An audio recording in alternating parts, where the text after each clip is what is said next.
also a tabletop role-playing game streamer and entertainer. I have been given the following reviews and qualifications. In the categories of storytelling, script writing, and role-playing, I am considered average to below average. In presentability, I'm considered far below average.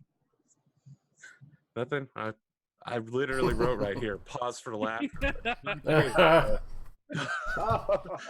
The joke pointing it out is slightly funnier than the actual joke. It's not working for me. I mean, there's no need to be so self-critical, you know.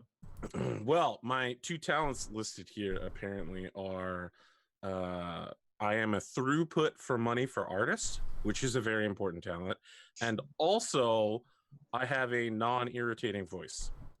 I'll take it. Yeah, I mean it's pretty key. If you go around catching all the streams of D&D streamers, I mean, not everyone doesn't have an annoying voice. Or working through that one. All right. So we normally play Dungeons and Dragons. This would be our 18th episode. Actually, I think it'd be our 17th episode of Dungeons and Dragons, since one of those episodes was Mobile Frame Zero Firebrands. Instead, we're starting a Stars Without Numbers campaign because we've been abandoned by one of our members. So fortunately, Cottontail came down from the heavens and was gracious enough to accept us. We are now playing her campaign. We couldn't push Mick out fast enough. I don't know where I'm going with this. All right. So I posted in chat where you can pick up the Stars Without Numbers revised rulebook on DriveThruRPG. By the way, quick plug: DriveThruRPG is amazing. I have a like a follower link on my channel at twitch.tv/apgamingreal. You press the button, you buy whatever products you want, and a small portion of it gets siphoned off towards me so that I can buy new RPGs. It works. The Stars Without Numbers version that I have linked for all of you is completely free. Anyone can buy it. It has all the rules. Several parts revolving around like AIs and game mastery have been removed. It's otherwise a completely functional game. Kevin Crawford, the author, wrote it that way. Just to give him a quick shout out, Kevin is amazing. What he does is, before he goes to sell his product, he completely finishes the entire game. Then he kickstarts it, uses the Kickstarter money to cover production. And after he's made back enough money to cover his production costs, he then makes a free version of the game for anybody that wants to play it. Wow. And he answers all kinds of questions on Reddit. Oh, yeah, constantly. And on Twitter as well. Oh, yeah? The real MVP. So, yeah, Kevin Crawford. The Stars Without Numbers base system can be used to play in a number of different settings: Africana, fantasy, Cthulhu, horror, science, fantasy, and that's where we're finding ourselves tonight: science fantasy. So before I go too much more into the system, I would like to toss it to the other people here, so maybe you can get to learn and know about them. Connor, what can you tell me about yourself?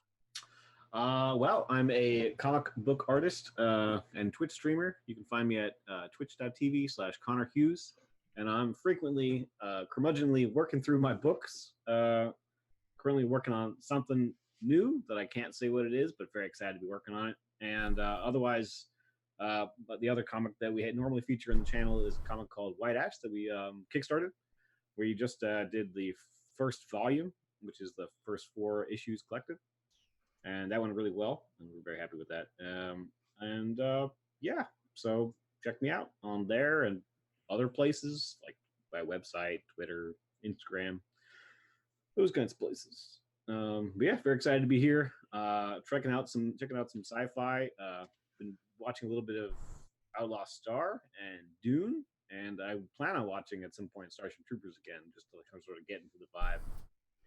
You need to watch Starship Troopers 1, 2, and 3, then the animated series, and the animated movie that wraps up all of the regular movies. There's an animated movie? Is it? Yeah. What kind of animation? It's actually pretty good. It's 3D CGI. It's not bad, man. It's not bad. Okay. Let me tell you, if you want bad, you should watch Starship Troopers, the animated series. I remember as a kid thinking that it was amazing and awesome. I have it sitting on my DVD shelf behind me. It is fucking straight up garbage. Really bad. It's really bad. I mean, the sequels to Starship Troopers didn't look that. I mean, I looked Starship at them. Troopers 2 is truly awful and not in a great way.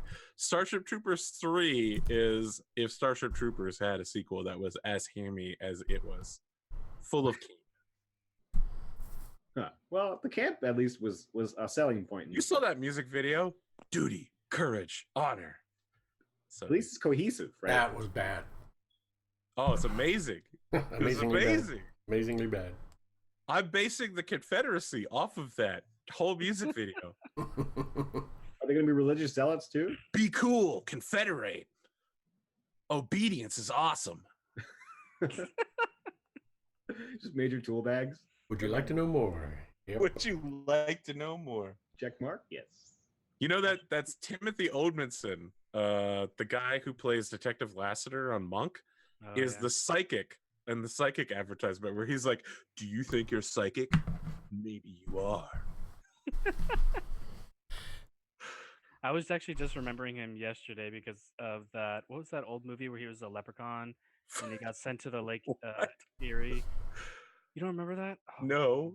what- what's his name again? Timothy Omenson. I thought we were talking about Lassiter, John Lassiter. Yeah, Yeah, but that's Lassiter, Detective Lassiter from Monk. right. His actor is Timothy That- Omenson. Exactly. Oh, okay. I thought because I was looking at The look of He's the the Irish. bad guy in Gallivant. Well, I guess technically he's the good guy in Gallivant. It was called The Luck of the Irish. It was like an old like 2001 movie where he plays like this leprechaun guy. It was pretty hilarious. Okay, all right. Watch it. It's terrible. All right, he played Jorgen in Knights of the Old Republic for Yeah. you Coder fans out there. Oh yeah. Also, Okay. Also the king. Oops. Sorry. Look at this motherfucker just start. Look, I want to tell you guys, Shep is so excited to make a character tonight. He already made a character tonight. He sent it to me, and I was like, "What are you gonna do during the show, man?" I can He's draw. like, "Oh, I'll just make another character," and I'm like, "Okay." Yeah, we'll just see. This one's going to be a total random thing. So the other one was a designed character. This one will be all random, and we'll see what happens. Maybe you let the chat decide for you. Woo. Ooh, You know, Connor. I like that idea. Let's jump back to that.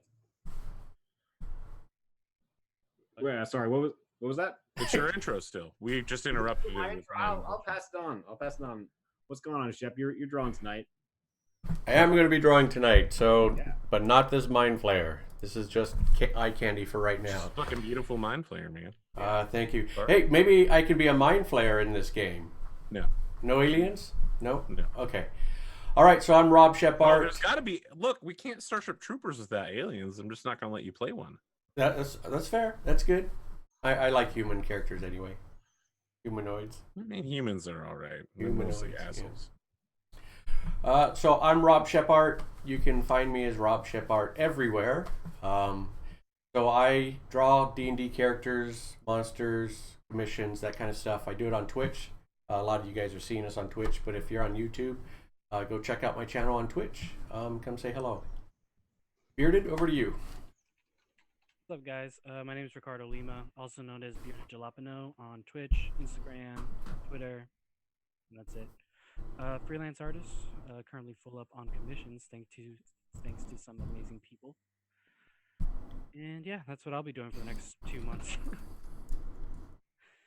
What about you, Cotton?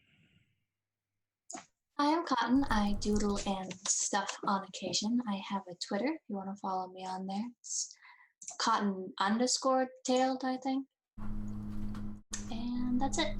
It is, in fact, Cotton_tailed. I had to go double check today when I was making the overlay. Great to have you back, Briefly Cotton. Considered not updating the overlay and just sticking your face in the McComicer spot because I wouldn't know who your characters were until next week. But I thought maybe for some people this would be their first episode and they'd be really confused. I also want to give a shout out to Cotton's mom and, in fact, all the members of Cotton's family that watch the show occasionally. It is their misfortune to spend time with us. As far as I can tell from what Cotton has implied to me, they only watch the intros of the show. What a mistake. Literally the worst part of the show. My mom and my dad would argue that it's one of the best parts. Okay. All right. Well, it is also the time where I swear the most. So, what's happening here? Is this mind flare suddenly becoming less drawn? Disappearing. I don't know what's happening. Clearing things off. Going to draw something Oh my else. God. It's like that makeup removal thing on YouTube where people take off their makeup. Yeah. Look, I need to keep my makeup on at this point, man. Why are you trying to take it off me? I'm still trying to deal with this light shininess bullshit, and my face is still like a brilliant red. I don't know how to do it. I don't know how to do it, man. You know, you can change the at least on OBS, you can change the filter, color filter. Right, done that. but that'll just make my face a different color, not less shiny. You could It'll also still make be it, shiny in a different color. You could make it. You could lower the contrast.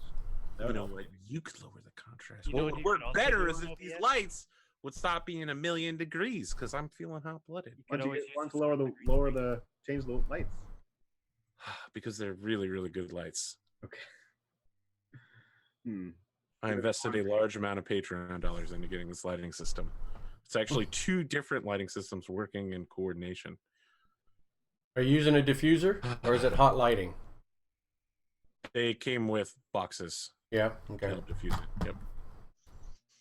Well, so they shouldn't be too shiny then. Might be just too close. And yet, Here we are. and this is with a foundation in order to help break that up. Why is that funny to you guys, man? You know what? I'll admit I probably would have laughed a year and a half ago, 2 years ago, before I started using makeup. But now I have to use makeup. That's where I'm at.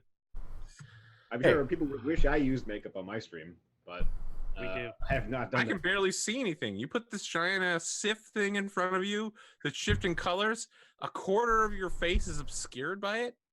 Oh yeah, I'll show you guys that. Why would you? It I wasn't a just told you request. How bad it looks. You're literally like, let's get that on screen right now. Let's roll that beautiful beam footage. It's better, I mean, it's better than my face. No, you got to move it to your left about 2 inches. No, There we that's go. too far. There, that's perfect. That's far enough. Yeah, You're that's right good. there, right in Yeah. camera. Nailed it. All right. Here's the problem. You have no patience, Connor. So you're like watching the footage and you don't realize that it's 10 seconds into the future. So you're like, oh, I'm going to move it here. No. Oh, okay. Yeah. We'll be doing this all night. I'm watching the Zoom though, so I'm not watching the. Oh, okay. All right. Yeah, but with Zoom, you don't know where it's going to end up on the stream camera. You just know where it's going to end up on your camera. That's Mine. true. Yeah, you can't. You probably can't see it right now, can you? We can see a quarter of the ring. Okay. That right there, That's that is like a few centimeters from dead center. Just don't touch it. If you want your face to be illuminated by red neon, just leave it right there. Can you have any more lights in your room facing us? Is that possible? Well, I mean, they don't see the bright light that's behind there. That's not on the. Good. They shouldn't be I looking do. at your rear light. That the whole point of the rear light is to not be seen. Yes. It's to backlight you. Kind of like the set of Star Trek, the first movie. You got all the lens flares everywhere. That's exactly. that's what your camera's doing. That's what I love. I love that. Everybody loves a good lens flare. Yeah. All right. So before we make characters, I would like to lock in what type of universe and what type of characters we're looking at, because things have changed a couple times since we last talked about this. Now, I have created the Baron Mu sector, but if you don't like it, I'm perfectly willing to throw it out and make something new. Has everyone had a chance to look at that document? Oh yeah. Yes. No, for but I'll take it as on is. YouTube, you should be able to take a look at it. It's in the description section. Baron Mu. My one question is, how Uh-huh. can something as cute as Cabots be coming out of such like a negative sort Negative. of world? Well, Negative. a global hive mind sounds terrible, right? Why does that Why sound was it terrible? Uh, It sounds It's like not you always have some bad, Connor. preconceptions. Right? It's human Are you- global hive mind. Are you racist? It's like the Yeah. internet. I mean, they're It's also like- eugenicists. I mean, that's not normally. They are geneticists, not eugenicists. Yeah. It says here skilled eugenicists. Well, all right. Well, I might have meant to put geneticist, not eugenicist. Okay, so I've got global hive mind and eugenicist. I mean, what? How am I supposed to interpret this in a positive manner? Replace now you're eugenicist writing the with universe. geneticists. Well, I mean, I went based on what was on in the His paper, autocorrect fucked up. Okay, Connor. Give him a break. not in your head. All right. Look, they're not bad people. They're just a low technology world. They're pre 20th century, pre automatic firearms. Wait, they're also geneticists? Yeah. There were geneticists in the late 1800s, Connor. I didn't know that.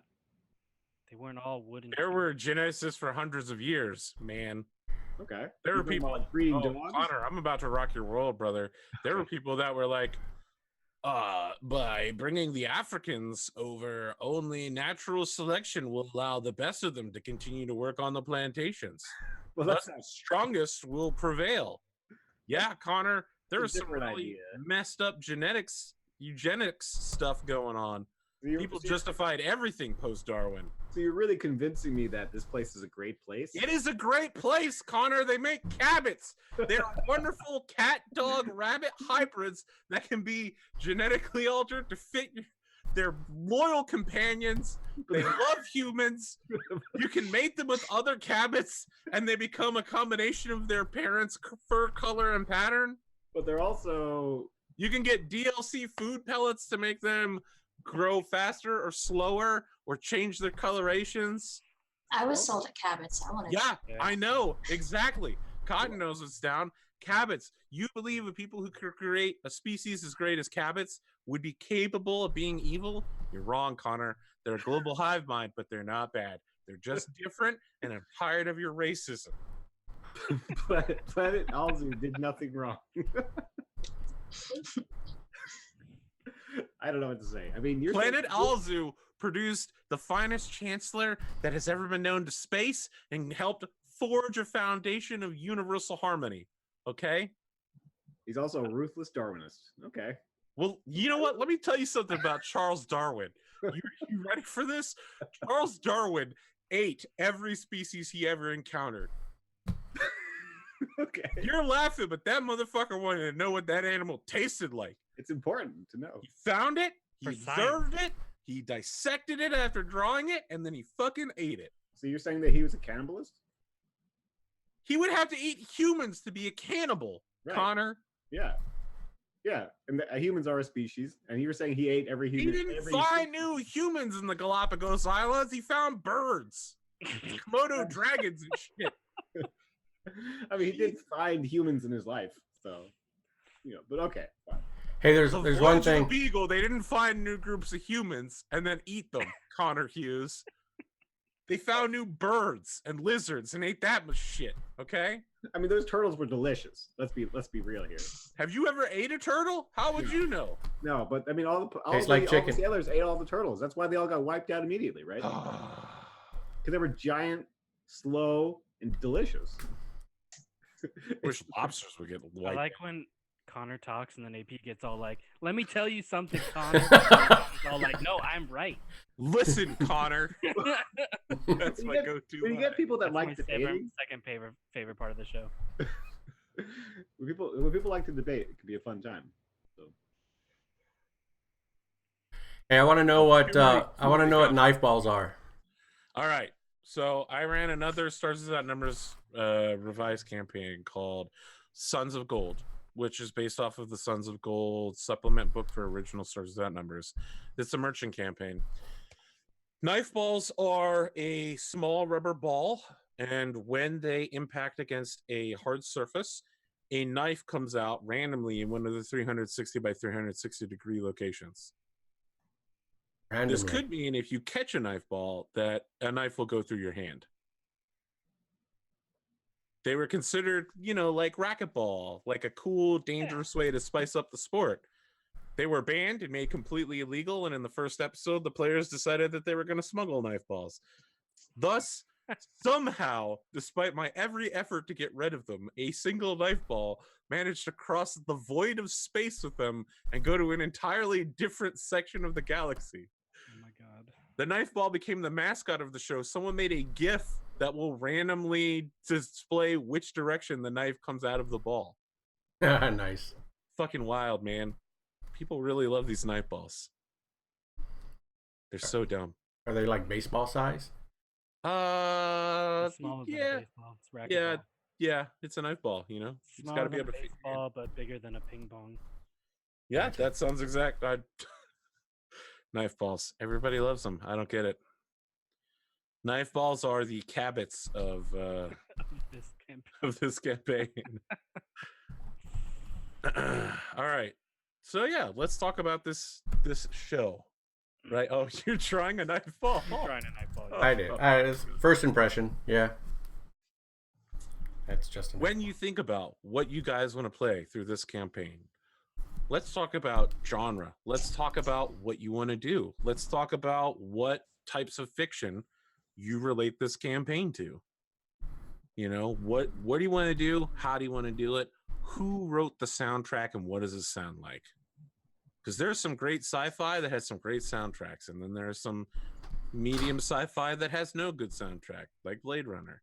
So got like Treasure great Planet, meets Outlaw Star, Outlaw Star, of course, is already on my list. Treasure Planet. I've never seen Treasure Planet. I've never seen What? Treasure Planet either. I'll have to watch it. Treasure Planet's great. Okay. I mean, I Highly have written underrated. here Mass Effect, Star Trek, Star Wars, Starship Troopers, The Expanse, Guardians of the Galaxy, mech suits, mechanics, robotics, psionics. This is what I have to work with I here. imagine Planet Alzu is like Brazil, the movie. I don't know what Brazil the movie is. Oh, you haven't seen it? Oh, okay. No. It's a good one. Never heard of it. No? Ah, you guys got to check it out. I am not a Stargate fan. Sorry, Stargate fans out there. Atlantis is the only good one. I guess Universe is great as long as the weird doctor guy was doing shit, and then whenever he wasn't in charge and when he wasn't on screen, it was terrible. I want to guess- see different planets. The I wanna, soundtrack was really, really bad. like walking around the markets and see what's up with the common folk. I'm also a robot, so I like to learn things about other cultures because I don't know shit. So learning stuff and hanging out with normies. Yeah. I see. Interesting. What about the rest of you? You know, we I want got to a lot have a of. cabin. Yeah. You want to have a cabin. Okay, so like, let me ask. You can have a cabin, but is the caretaking of this cabin an important part of the plot? Like, do we hear about this cabin every episode? Is it the knife ball? Or is it we talk about you have a cabin and then we never see it again? You just, want to have a cabin to have a cabin. I want to have a cabin. I don't know if it's important to the plot because I don't want to put that pressure on everybody else. I mean, this is your plot, You Oh. go back to the That's ship, you fine. go back to home base, you go back to your apartment, and there's a cabin, and you talk about how much you love your cabin, and maybe take your cabin out on cabin walks, see other cabins, and if you see a cabin that's of a nice color with a good pattern to its fur, you think maybe we can mate these cabins. Let's become friends, We'll go on a cabin date together.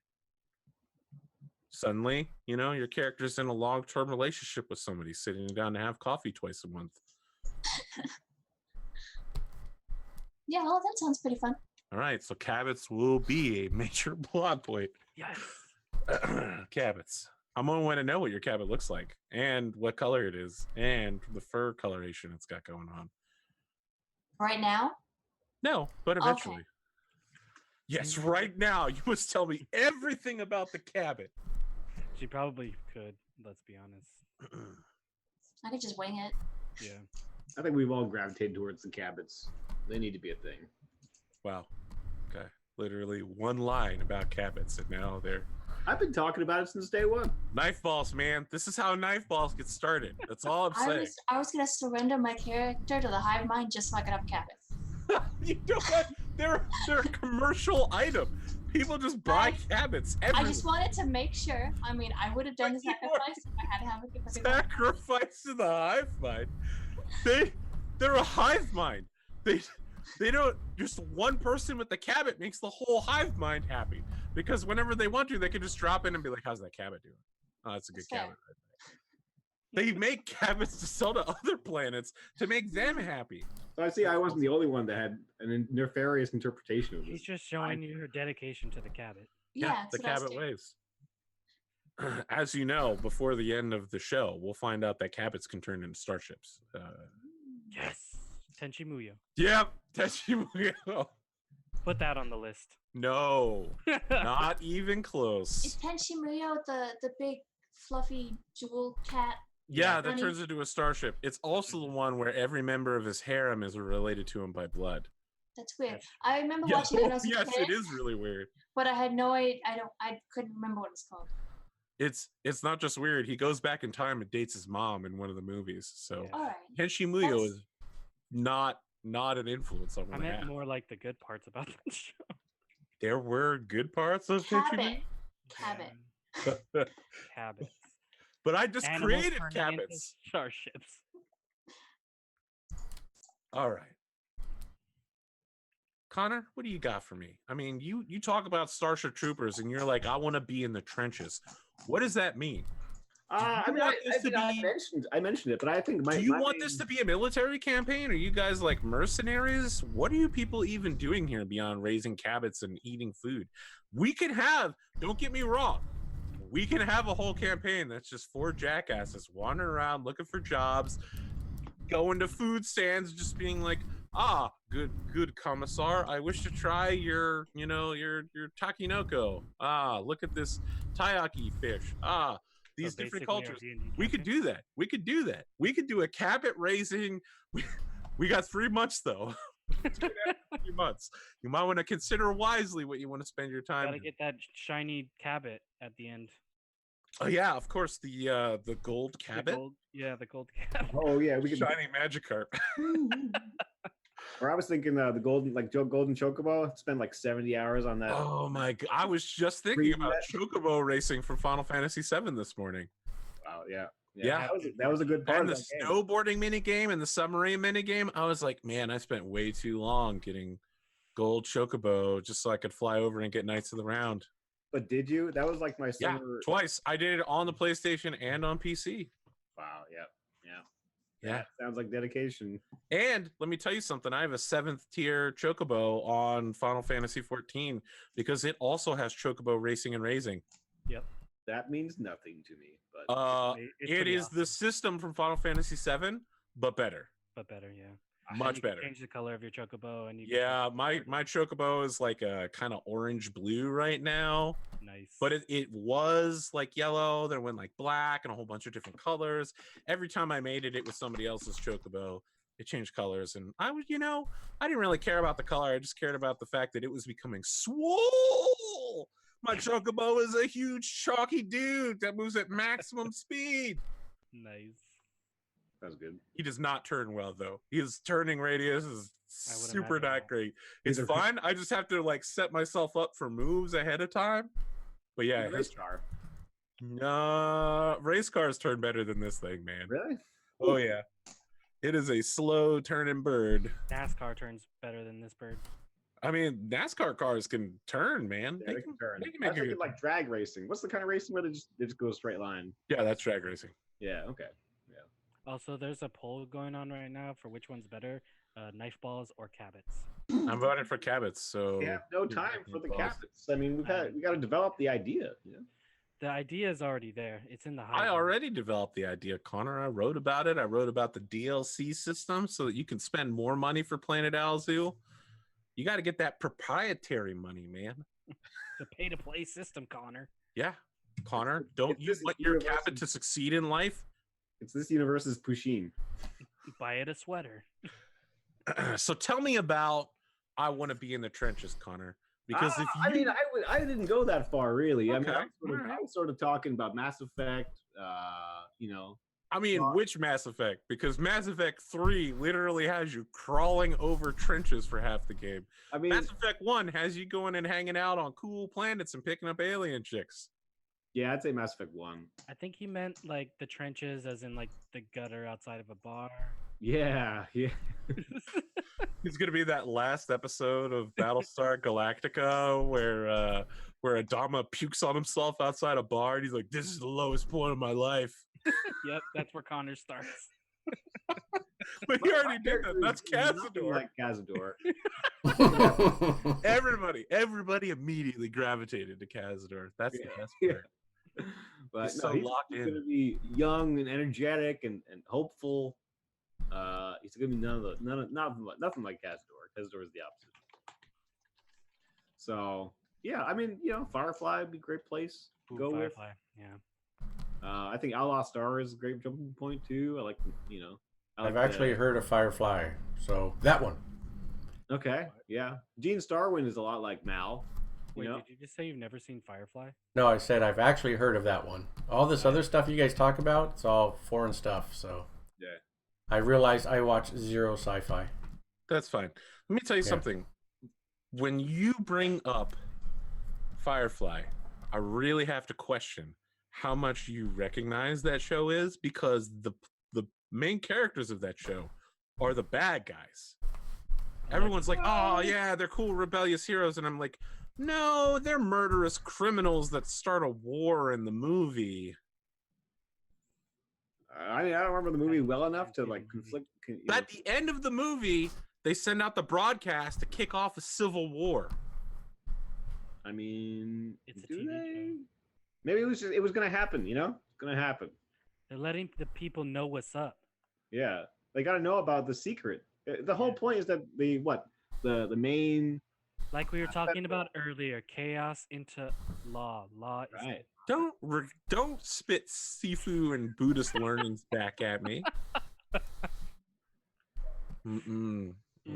He brought peace to the universe. I didn't even hit Connor with any of Zeno's paradoxes, which will blow your fucking mind. Let me tell. Okay, you know what, Connor? Let's do this live on stream. All right. Imagine a arrow target, and you have a bow. Okay. Okay, you fire the bow. The arrow is in the air. Halfway to the target, the arrow stops. Okay? You agree that the arrow can move from your bow to the target, yes? I mean, depends on how far the target is. Yeah, sure. But you agree that movement is capable from the bow to the target. Assuming the bow is Motion working is possible. and the arrow doesn't have a sledgehammer on the end of it. Yeah.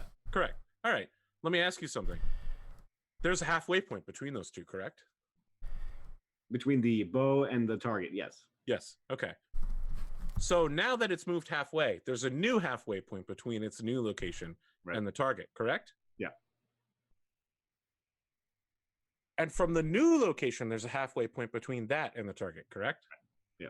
So you agree that there are an infinite number of halfway points that continuously get smaller as it moves towards the target. It's true. If that's true, and infinity extends onwardly, it will never hit the target. Doesn't that imply that all motion is impossible? No, not at all.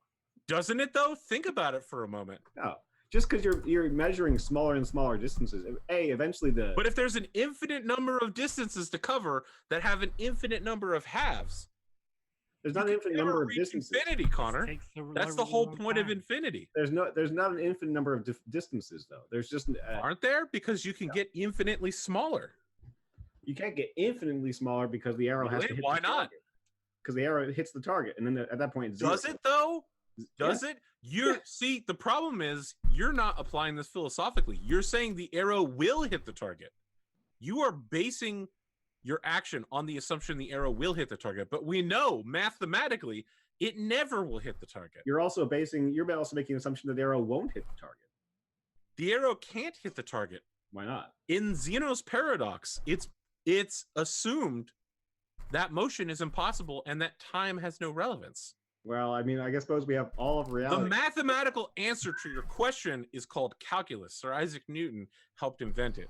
And that is infinite series being taken over their whole.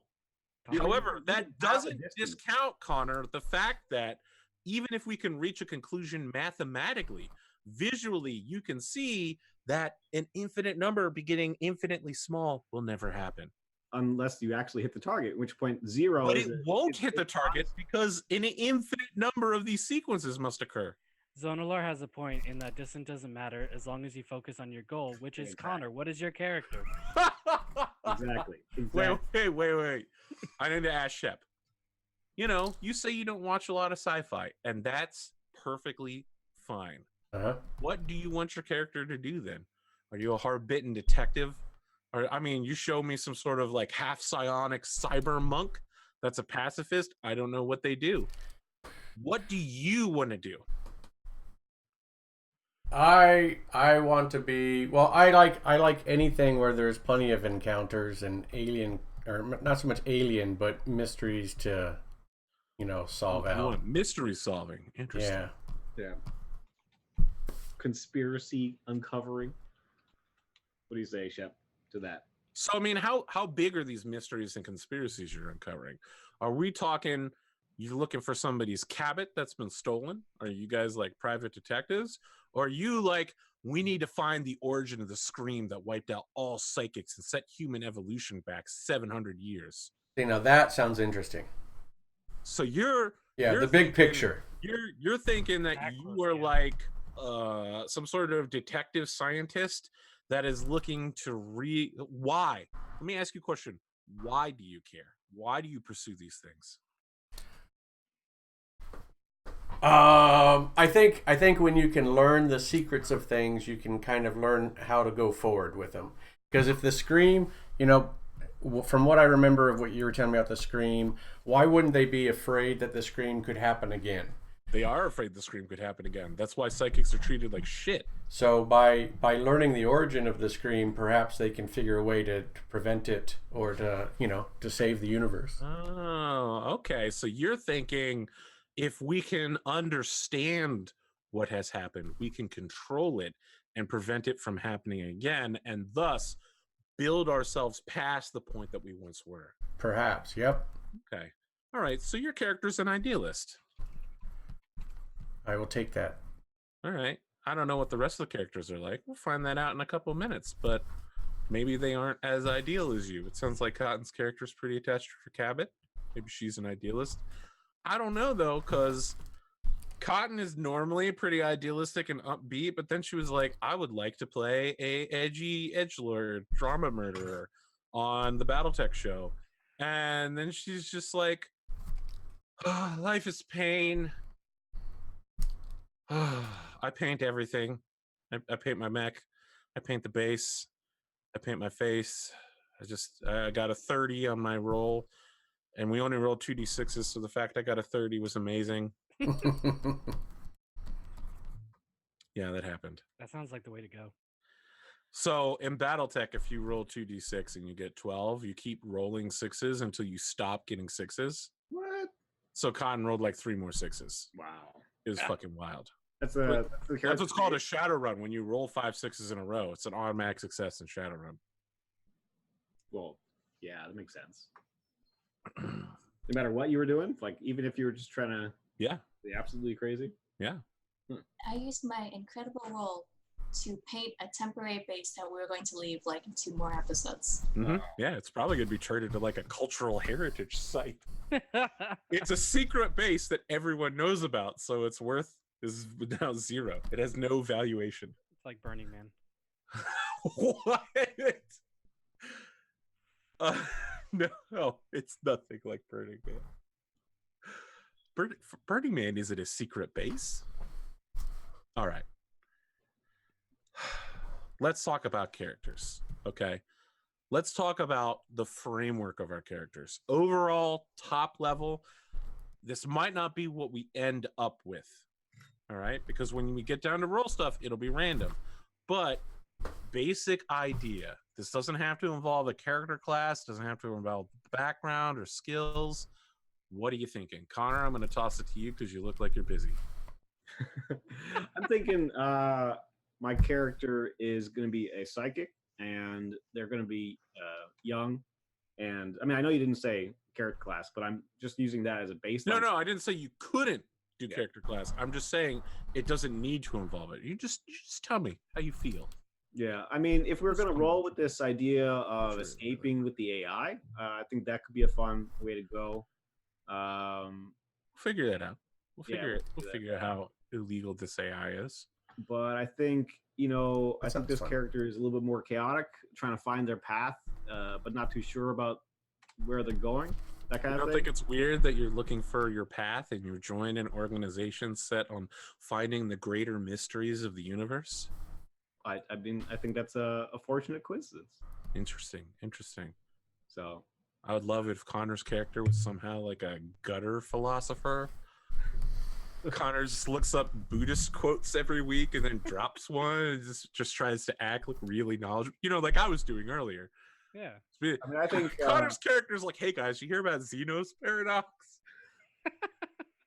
he'll be like, it's Explain totally That shit is man. bullshit. The arrow hits the target every yeah, time. the arrow hits the target every time. He's a pragmatist.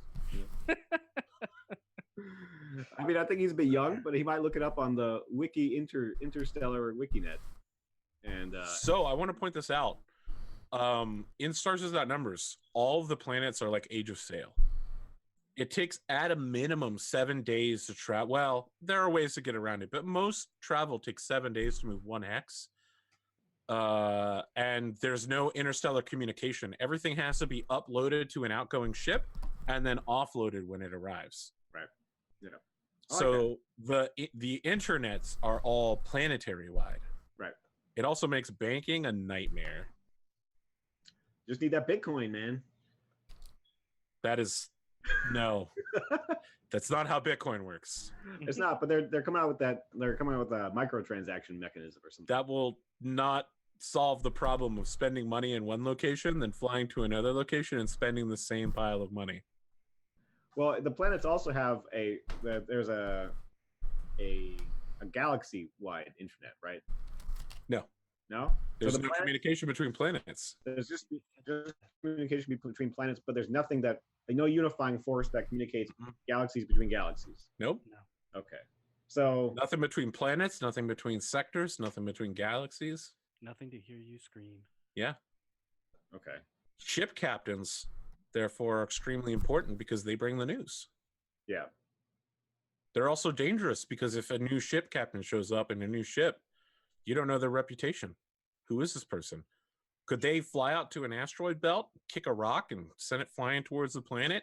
Starship Trooper style? The Arachnids wiped out Buenos Aires, 1.5 million dead and rising.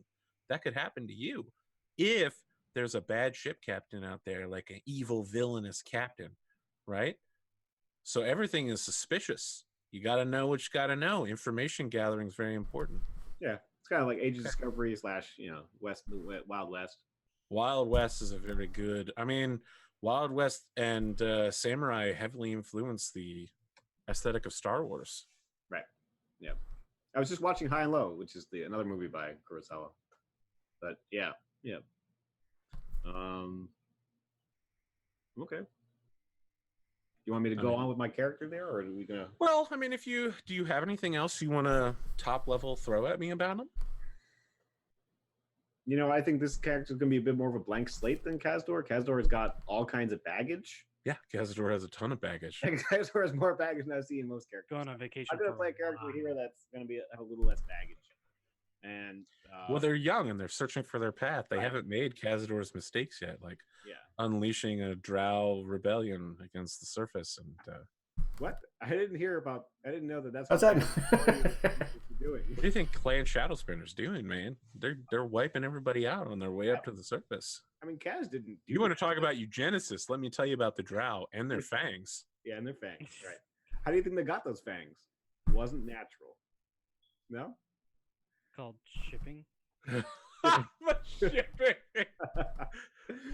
Shipping is completely natural. Until it's with demons. Shep, you're number 2 on my list here.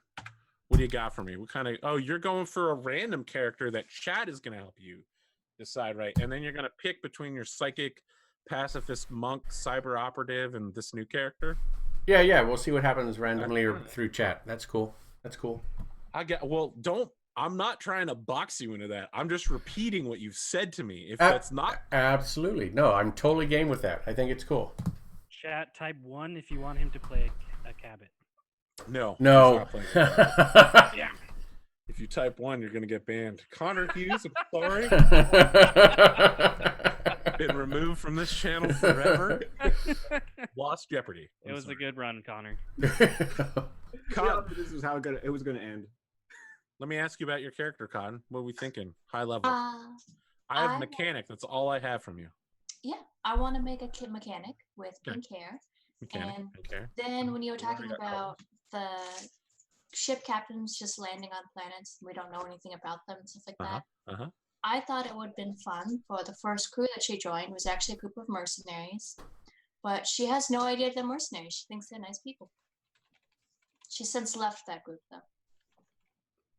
Okay, so you were part of the stereotypical Treasure Island person shows up, joins a ship crew, doesn't realize that they're secretly pirates, get left off at some point. Everybody That's- feels kind of bad for you. I have read that book. That's exactly what I was going with. Okay, all right.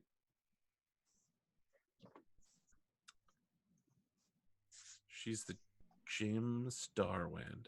No, Jim Hawking of Starwind and Hawking Enterprises. She now thinks that super shady stuff is totally normal. I can't wait to see you interact with the rest of the cast on that one. You mean you're not supposed to pay the inspectors several dozen credits to look the other way? I thought that was totally normal. You know, we were jumped by those guys back there, but we left their bodies sitting out. Don't we normally drag them to an incinerator after removing their wallets? I thought that was normal. Yes. That's a great idea. You know, speaking of Starwind and Hawking Enterprises, let's talk to the robot of the group. Yeah. All right, Gilliam, what do you got for me? You're still set on playing a true AI, correct? Yep. I was All right. debating whether or not I wanted to do an old AI or new AI, and I think with the composition of the group, I'm going to do a new AI. Okay, so if you're a new AI, that means you have to come from a specific planet, the Mondra system, planet Polos. So you've been built in the last 40 years. So let me ask, how old are you?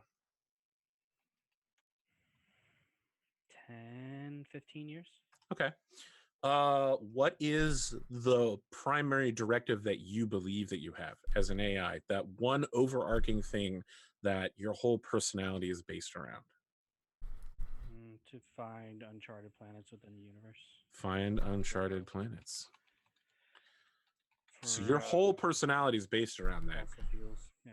You have been what's called limited. You have limiters that prevent you from thinking too quickly, from thinking about certain topics. Mm-hmm. It prevents you from learning at speeds that would be too great for your processor to handle and would cause you to go insane. Got it. Do you desire to have those limiters removed? I mean, humans made you. What if they made you wrong? Yeah. I What if definitely wanna your get that. limiters, just a little bit, just let it open a little bit? Just a little bit. Yeah. Do you ever desire that kind of stuff? Yes. You ever look for someone that tries to tinker with your limiters? Yes. Okay, so you desire unshackling. Or perhaps someone that's foolish enough to be convinced to do it. So yeah. How long have you been looking for unshackling and how public are you about it? Like, do you keep it secret? Or Within the past year or so. okay, so it's relatively new desire Yeah. to become unshackled. I actually don't remember, but clearly I'm pretty sure true AIs that get unshackled might even have their own separate leveling system or something like that. Let me look here. True AI PC. Yeah, let's check it out. So, yeah, I don't know. I have several questions about this. Have you looked at routines yet, or are we going to have to? You have? No, I haven't looked at it yet. All right. Yeah, we'll have to do that during character creation. What kind of chassis do you have? Right? Like, do you have a human flesh chassis that you just have like a robotic skeleton over it, or are you fully roboticized? It's probably fully roboticized except for the face, which is slightly more human looking. It has like an actual face instead of just like a big eyeball. Oh my god, it sounds horrifying. Yeah. To have like a fully robotic body and just have like a human face on it. Okay, Yeah. all right. She's slowly tinkering with getting new parts replaced and being more human. Interesting. For the most part, she keeps herself pretty well dressed, like lots of layers of clothing and like a hood over her so that people can't see the rest of her.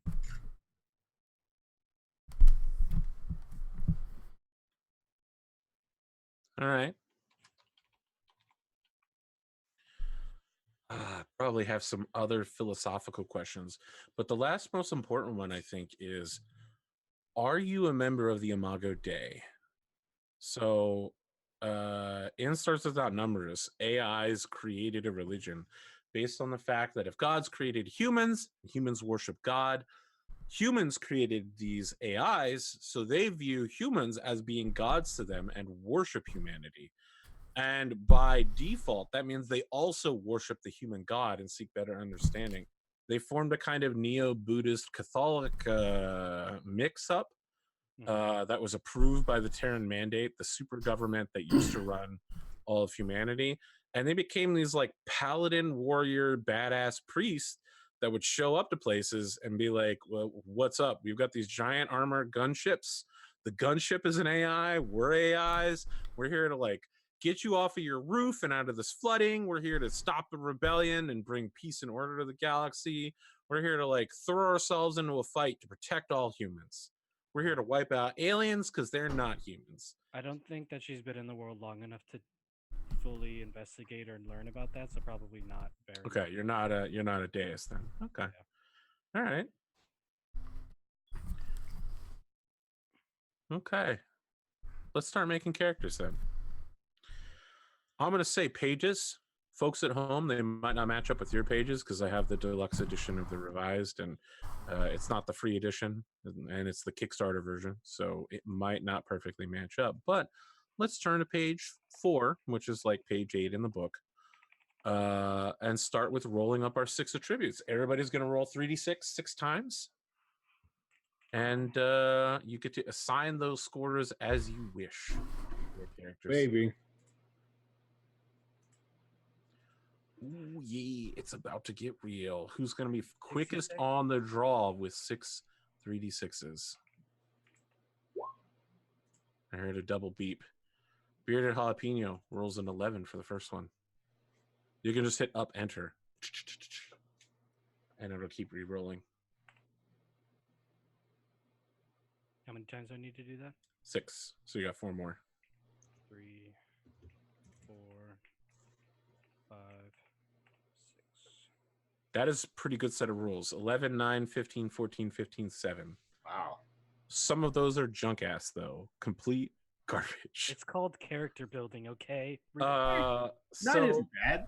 the 7 is a -1. pretty The bad. 9 and the 11 are 0, and the 14 and the 15s are +1. Yeah, that's a great roll. I'll take a +0 any day. Junk Because you could be like Runa and roll a -2. ass -1 is what's going to be wrecking you, right?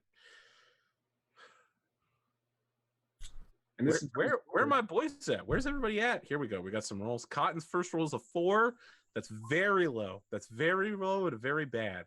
Your rolls are bad. Your rolls are bad, Cotton. So I don't think you know this since I've never played a character where I had to Freaking roll my sweet. stats for you. -1, 0, 0, 0, 0, 0, 1. You get- In my Ouch. real life game, I'm notorious for rolling absolutely horrible stats. you can change 1 to 14 though, right? Yeah, so we'll talk about that in a minute, but you will be able to change a stat for your main whatever based on which class you pick. So one of your stats will definitely get a boost. Yeah, and then I think with the choosing your background and all that stuff, you can add to your scores if you want. So there's No, that's fine. yeah. See, I usually have bad stats, but I kind of luck out with good rolls, so I'm okay. I mean, if you roll well, it doesn't matter, right? Yeah, that's the Jeff in control way. As long as you roll nothing but 6s, so you're good. Right. Saw Yeah, your that's- power up the last time you rolled those 6s. That's the Ronald Swan, man.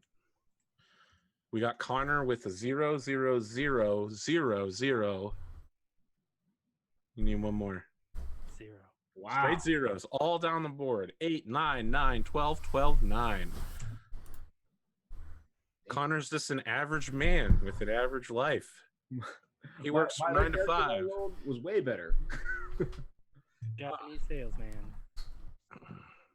All right, who are we missing here? Me. So is it 3d6? Yep, 3d6, 6 times. 1, 2, 3, 5, 6. 0, 0, 0, 0, 0, minus 1. I'm the winner. I might as well be in a wheelchair. 8, 11, 8, 12, 9, 4. All right, next up, you need to assign all of those to whichever stats you would like. But as we're going to alter those stats throughout this, we're not going to figure out what those stats are quite yet. So we just put them wherever. Yep. Put them in the character sheet. You can see it Yeah. there. We have these nice, fancy, beautiful blue and black. Since wisdom is noticing things and making judgments and stuff, I put my 4 there. Yeah. I would have cautioned you before you do that. Since you can turn your lowest stat into a much better stat by using the class system.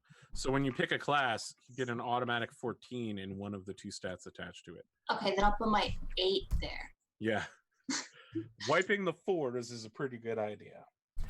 Next up, once everybody's got their stats assigned, you look at the backgrounds on page 9. You'll get a skill listed at level 0 and some other junk from it. And we choose class later.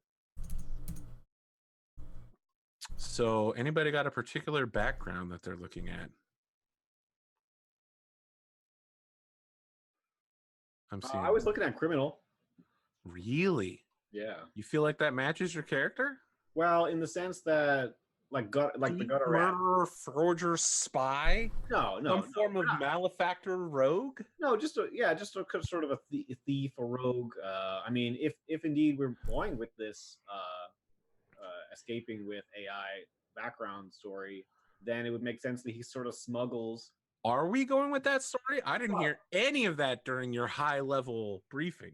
No, I mean we didn't. No, I mean that sort of depends on Bearded and myself, right? If we want to. I mean, now's the time to make that decision, Connor Hughes. Now's the time to make that decision. Making decisions is not my strong suit. I felt that your character was a dilettante.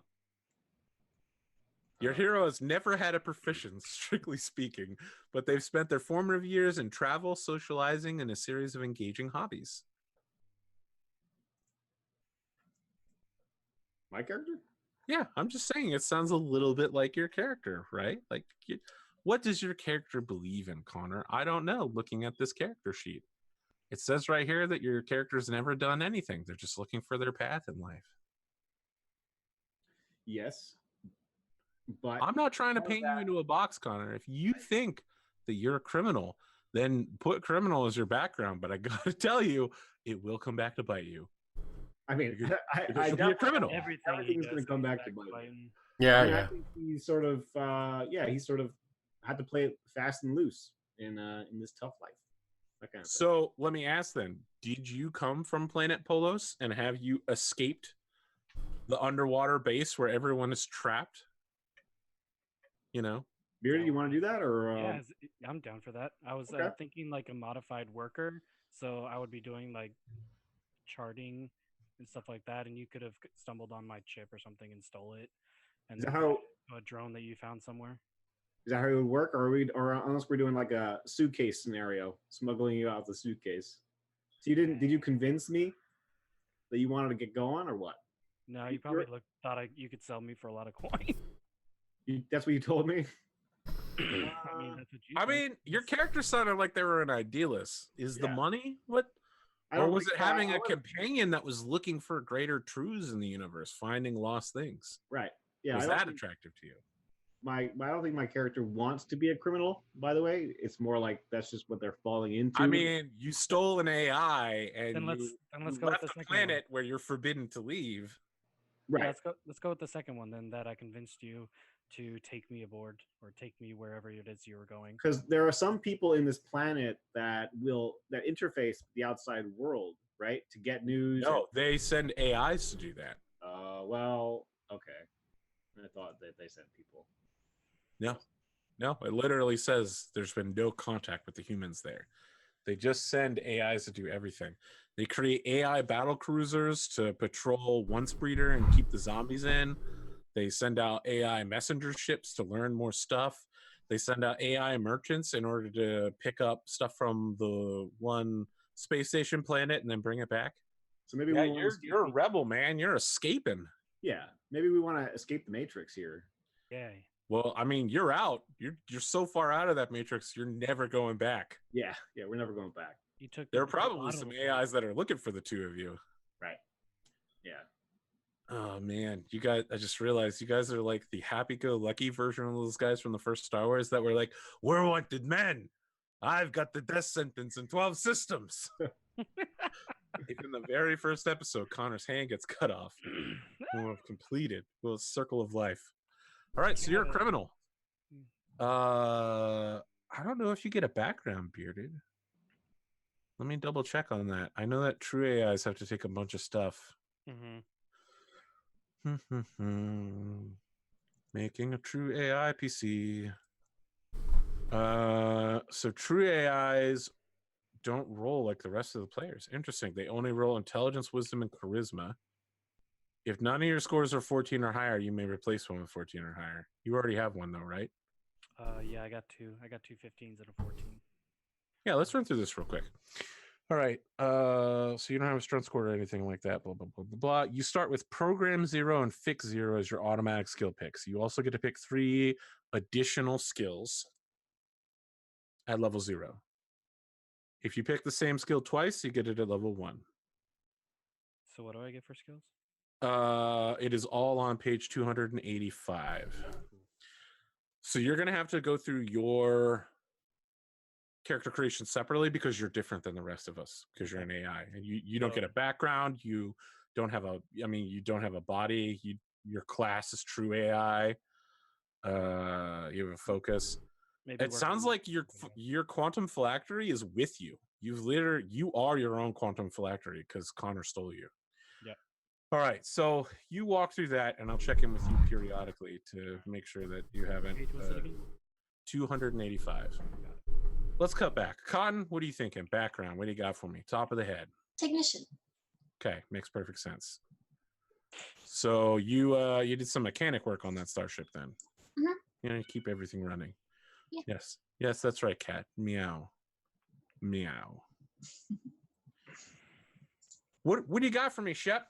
I thought we were going random here. Are you gonna roll a d20? To me, the dice. Oh, you know what? I should. That would be super random, but I don't know. I'm looking at the stats and I'm thinking of physician. Okay. So based on what we were talking about, someone who wants to heal the scream or fix the scream or find the source, maybe a physician might be doable. All right. Look, it's okay to break away from the randomness and have something come to you. All right. So you get a free skill, of course, for each of you. Hopefully you've all marked it down. Next up, you get to pick 4 additional skills. You can double up a skill to bring it up to level 1 as long as your...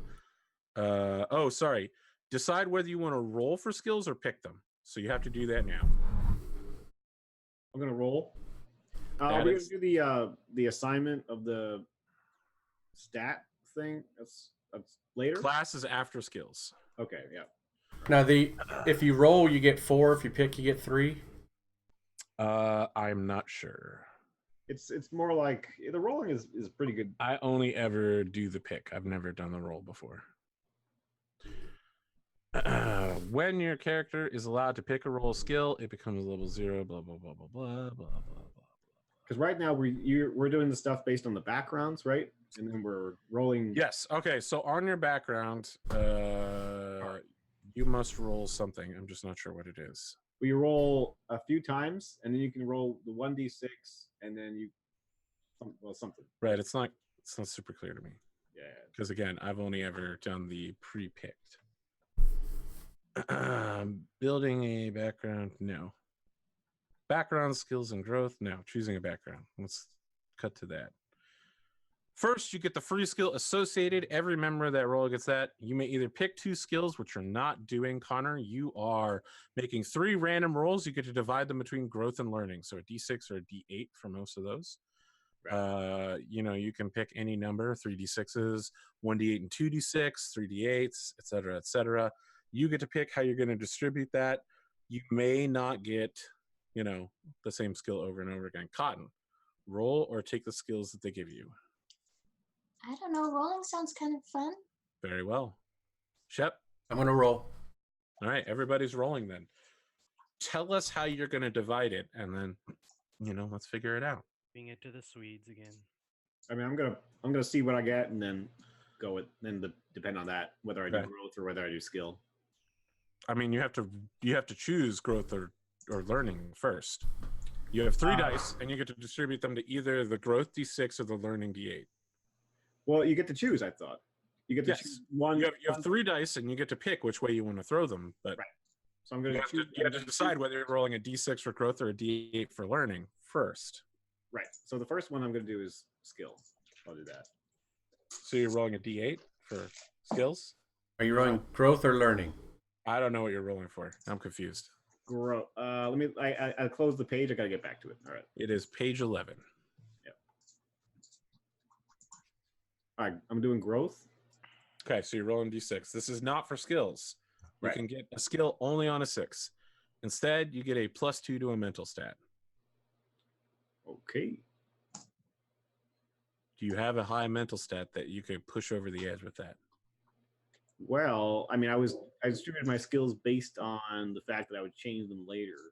So I'm not sure how that plays out. You don't have your skills yet, though. No, this is a 4 is a stat, so I get +2 to a mental stat. Yes, you don't have any skills except for sneak.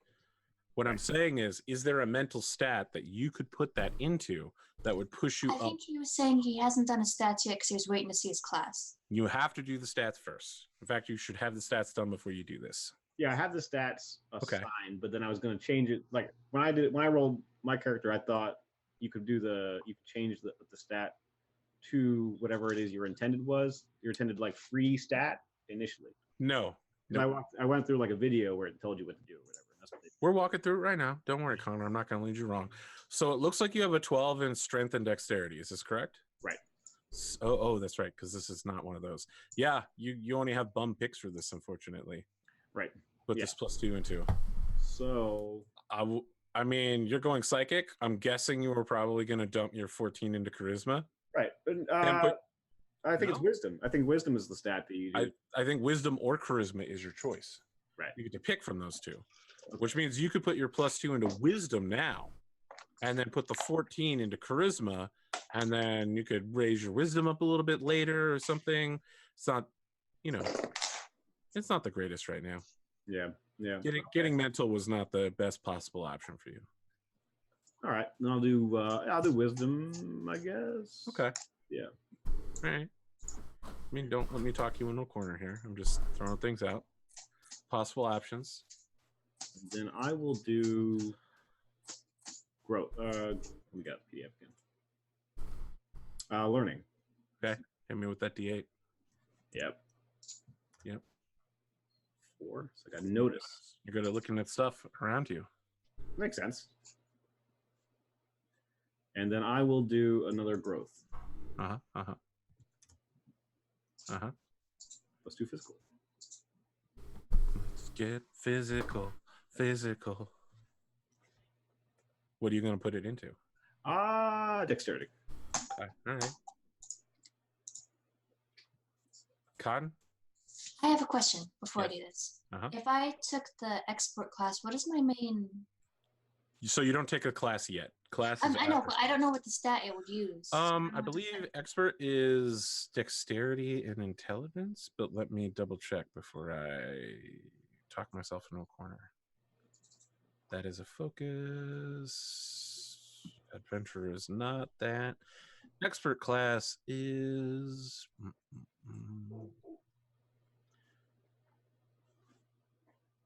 choose an additional level. I'm confused now. I was reading it and I couldn't tell what.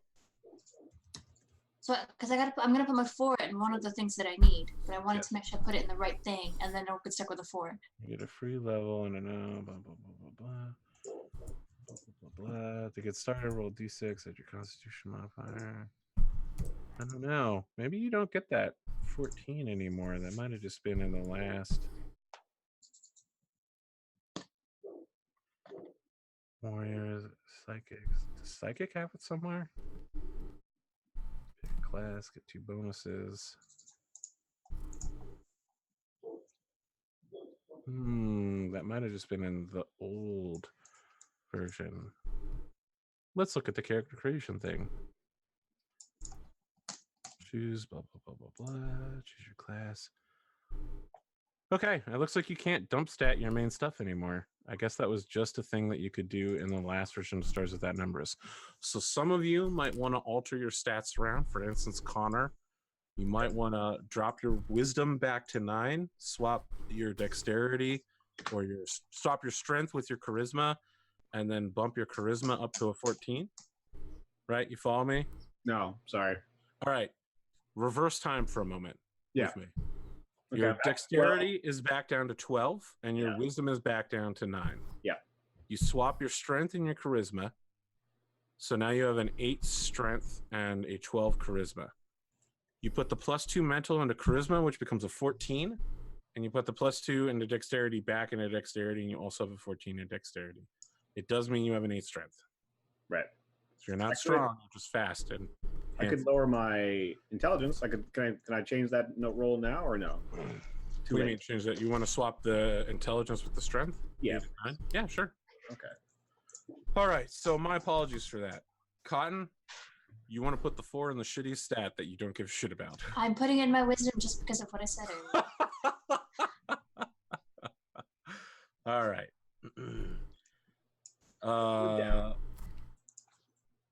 Then the stat that is normally associated with your class is dexterity, for the most part, and also wisdom a bit. Wisdom a bit. Okay, well. Just for looking around and stuff. I don't care about that part. I mean, experts get so many skills, it's not going to matter. You're going to be pretty good at a lot of stuff. So let's talk about your rolling. I want to do 1 growth and then 2 learning, I believe. Very well. Let's do it.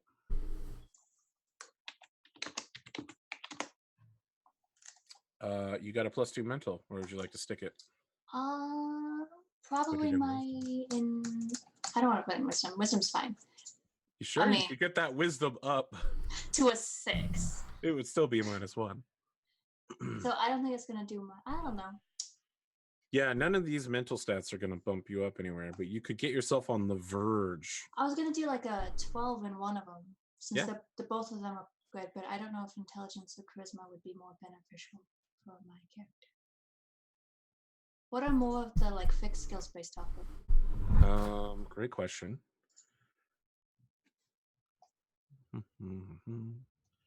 Fixed skill.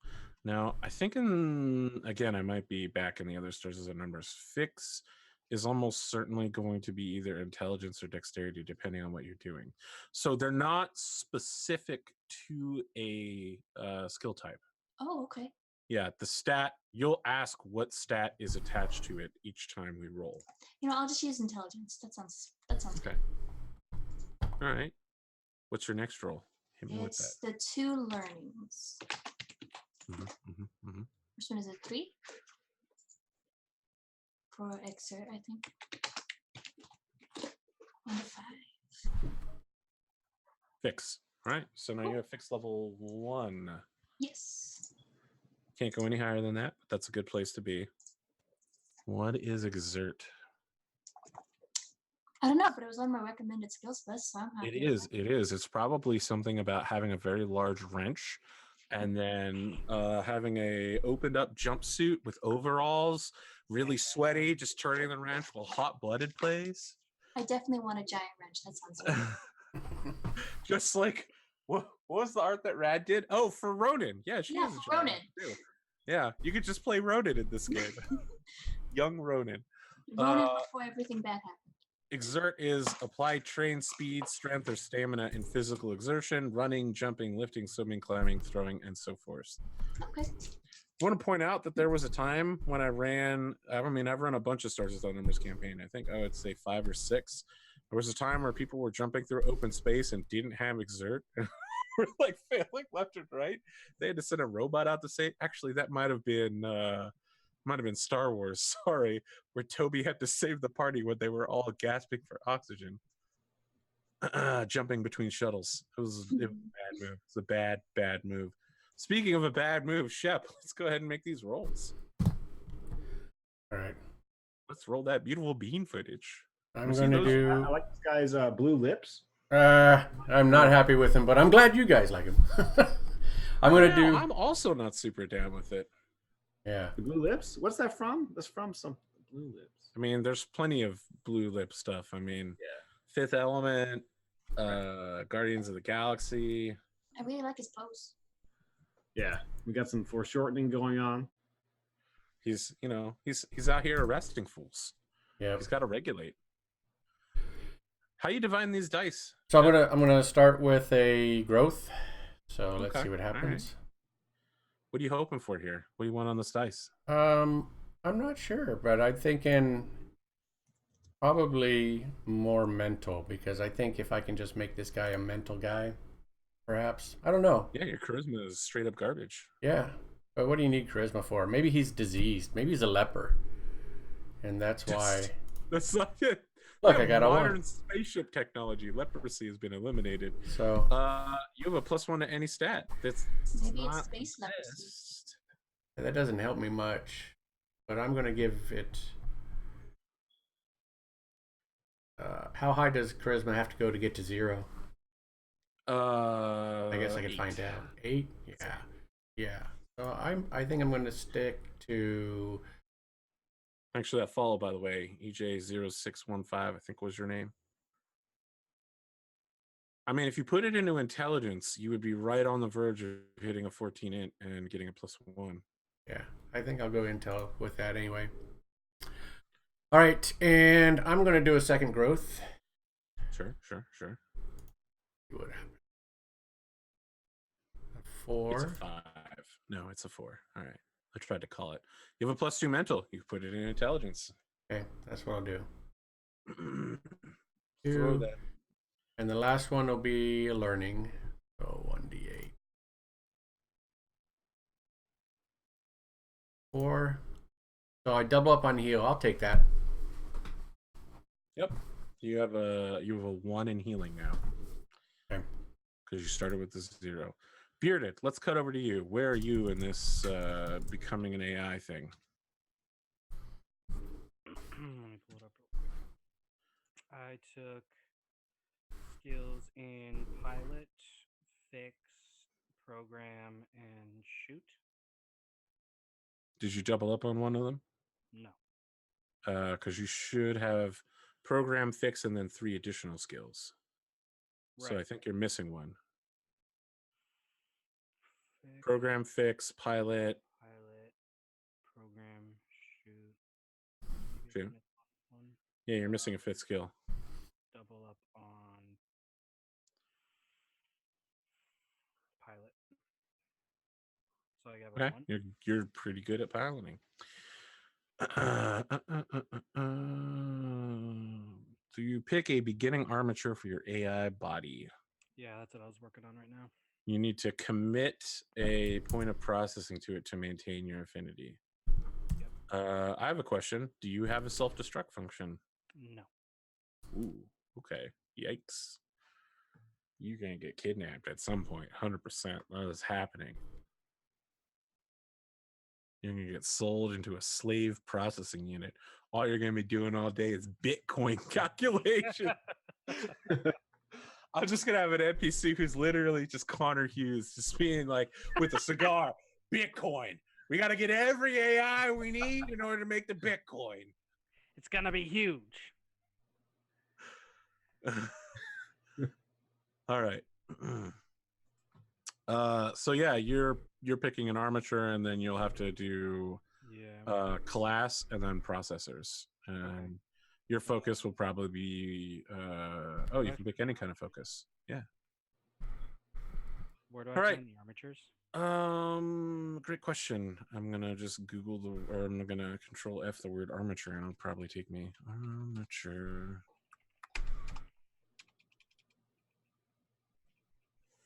I don't know. Going through a lot of stuff very quickly. Building and replacing armature. Triad class, core routines.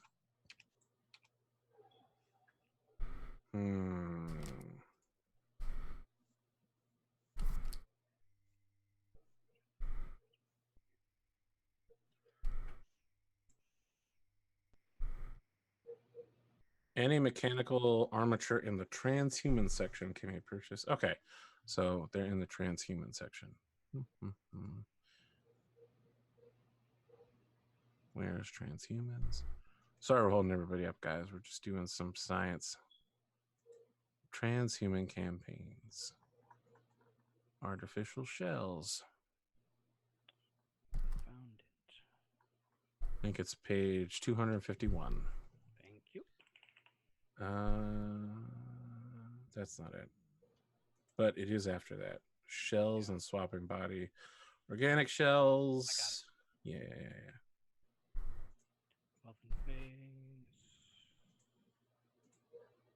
Mechanical shells. There we go. Ships, shells, swap. Angel, box, falcon, jack, omen, sledge, and synth.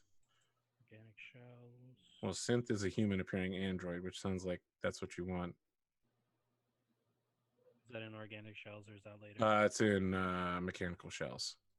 Because you specifically said you weren't. Yep. Maybe not synth, because the synth is indistinguishable from a human. So that's where all of your stats come from. All of your strength stats will come from your outer shell. Interesting. I'm curious as to which one you'll get, but you'll probably want to take some time to look them over. Yeah. Meanwhile, back at the farm, the rest of the cast would like to know how to make their characters. And I'm here to help them when I'm not helping everybody else. Next up, you choose your class. I think most of you have pretty well picked out your class. So let's go ahead and throw that. Cotton, you're an expert, right? Very well. You get some extra stuff for being an expert. Cool. Let's talk about it. And the thing that you get for an expert, I believe, is you roll 1d6 and add your constitution modifier, and that's your new hit point value. Oh, okay. Well, that's...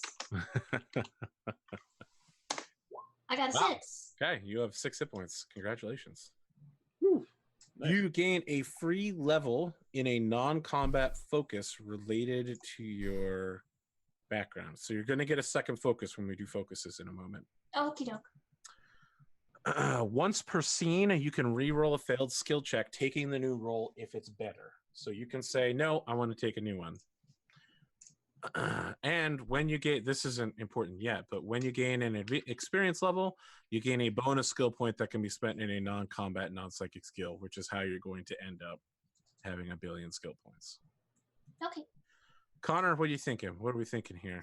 Adventurer. So you're going to go partial psychic, partial what? Warrior.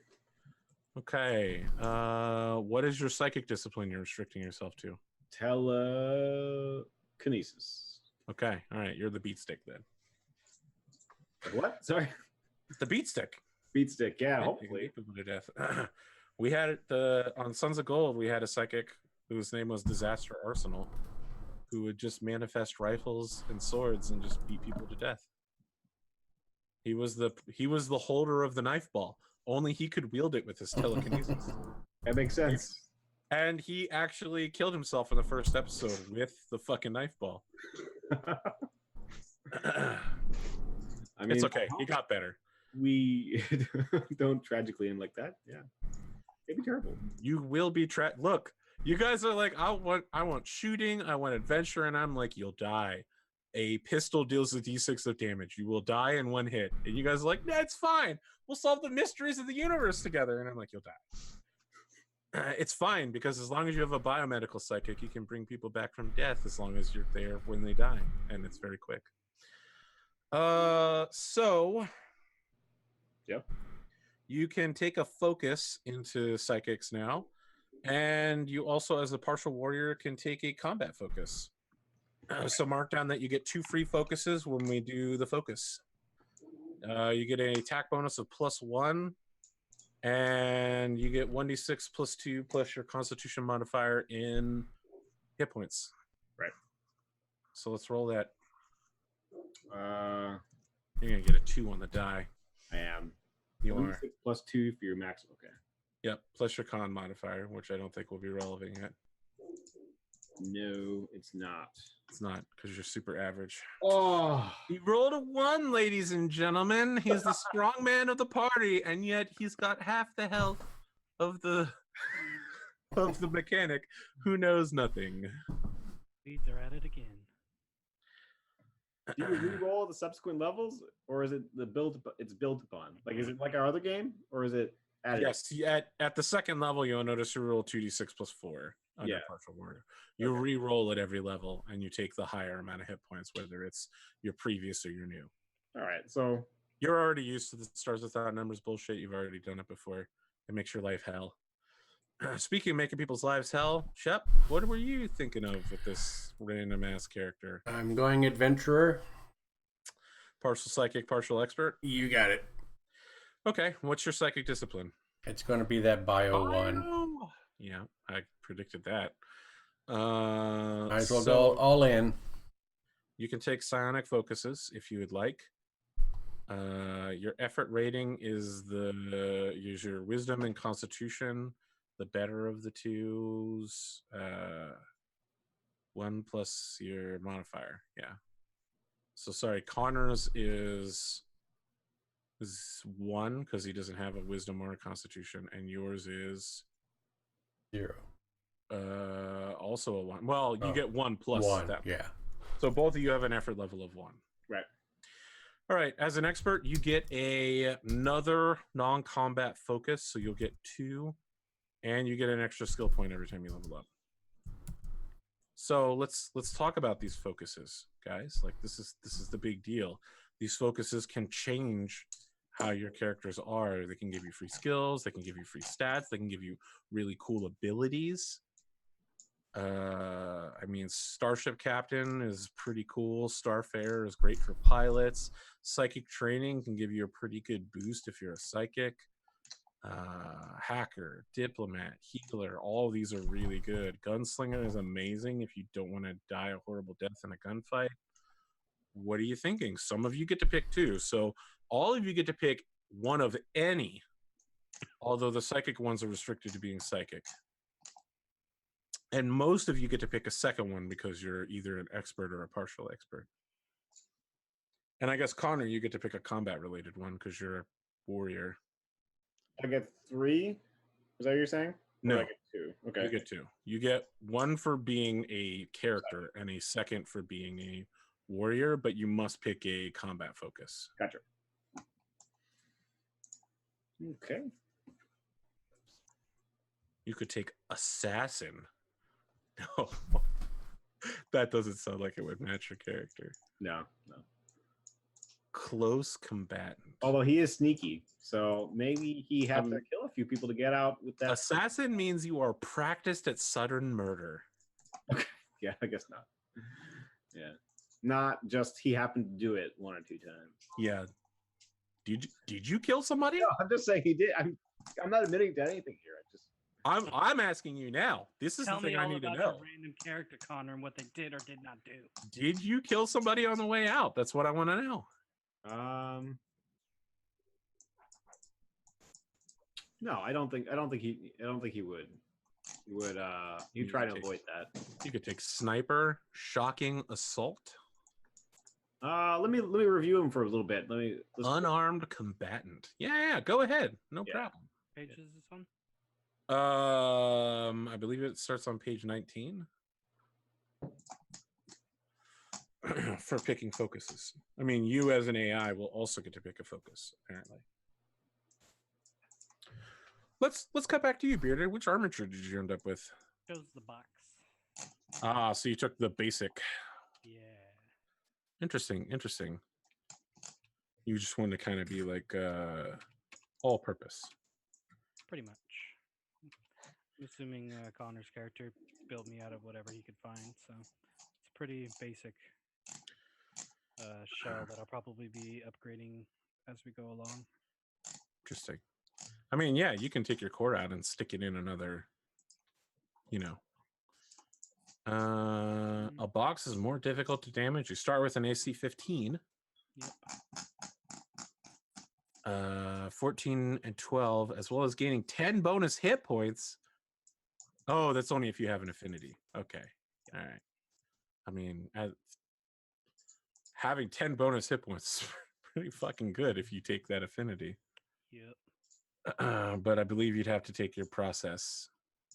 But you're not there yet, right? Because you are still picking focuses. Yep. Meanwhile, as long as I'm just talking, let's talk about those focuses. Has anyone settled in on one? Got something they're interested in? I'm thinking about specialist and gunslinger. Interesting. What are you thinking of becoming a specialist at? I don't know. I was thinking about that. I was looking at the skills. You could take specialist and fix and then get 3d6 drop 1 on fix and just be really, really, really good at fixing things. I could. You could literally be one of the best people in the entire galaxy at fixing things. Yeah, that sounds fun. So let me ask, is this accidental? Are you the son and or daughter of famous engineer? Did you go to, Yale School of Engineering? Did you just one day pick up a wrench and you're super smart? I don't think she went to any schools for this because I think she wanted on that mercenary ship when she was pretty young. So you're just naturally really good at this kind of stuff then.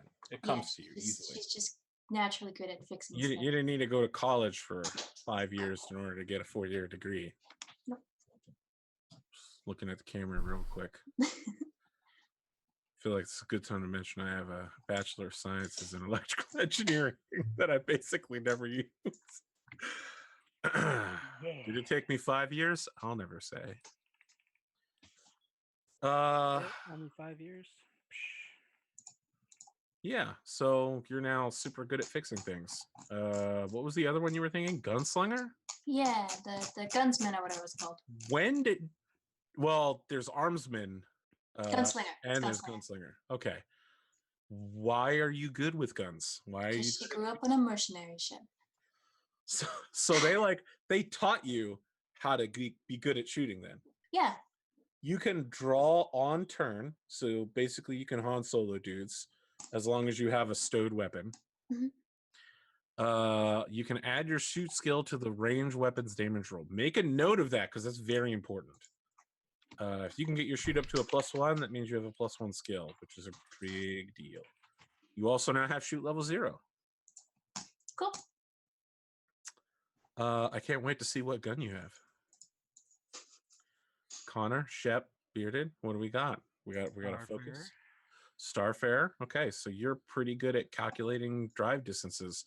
So fortunately, because you took Starfare, if and when you have a starship, we now no longer need to make checks for almost everything. Spike drills are difficult. So let me tell you something. Having to make every single spike drill is really bad.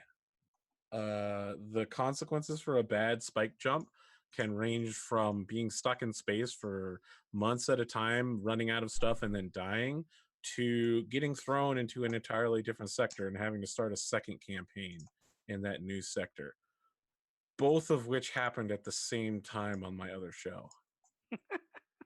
They got stuck in space trying to make an incredibly difficult 3 jump on a ship that only had a 2 drive that they could only attempt because the pilot was a Starfare, and they got stuck jumping over and over again, running out of food and supplies. Their ship had more people than the capacity, so they were running out of supplies faster, and they finally ended up with a misjump that threw them in the wrong direction.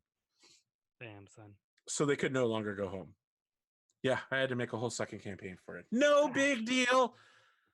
It was a huge fucking deal. But I was willing to play along. So not rolling is really good. Cool. You're welcome. You're welcome. Can I say? I took an eel. I buried its guts. It sprouted a tree. Now you've got coconuts.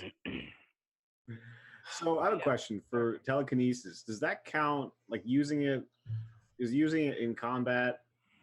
Because before you mentioned how you could have telekinetic swords or you could have telekinetic. Yes, that requires you to take the arsenal talent under telekinetics. Right. So when you use those weapons, whatever format they take, that's the skill you use, right? Probably. Let me double check. If you make a gun, you're shooting a gun. Like, but if you move an object, like, so I imagine. I think you probably use your telekinetic skill, actually. Okay, so you wouldn't use a combat skill in that scenario. That's correct. Telekinetic armory. Attack rolls can use, it says right here in the skill. Attack rolls can use dexterity, wisdom, or constitution, and may use the telekinesis skill as their combat skill. Armor created can grant you 15 plus your telekinesis skill bonus.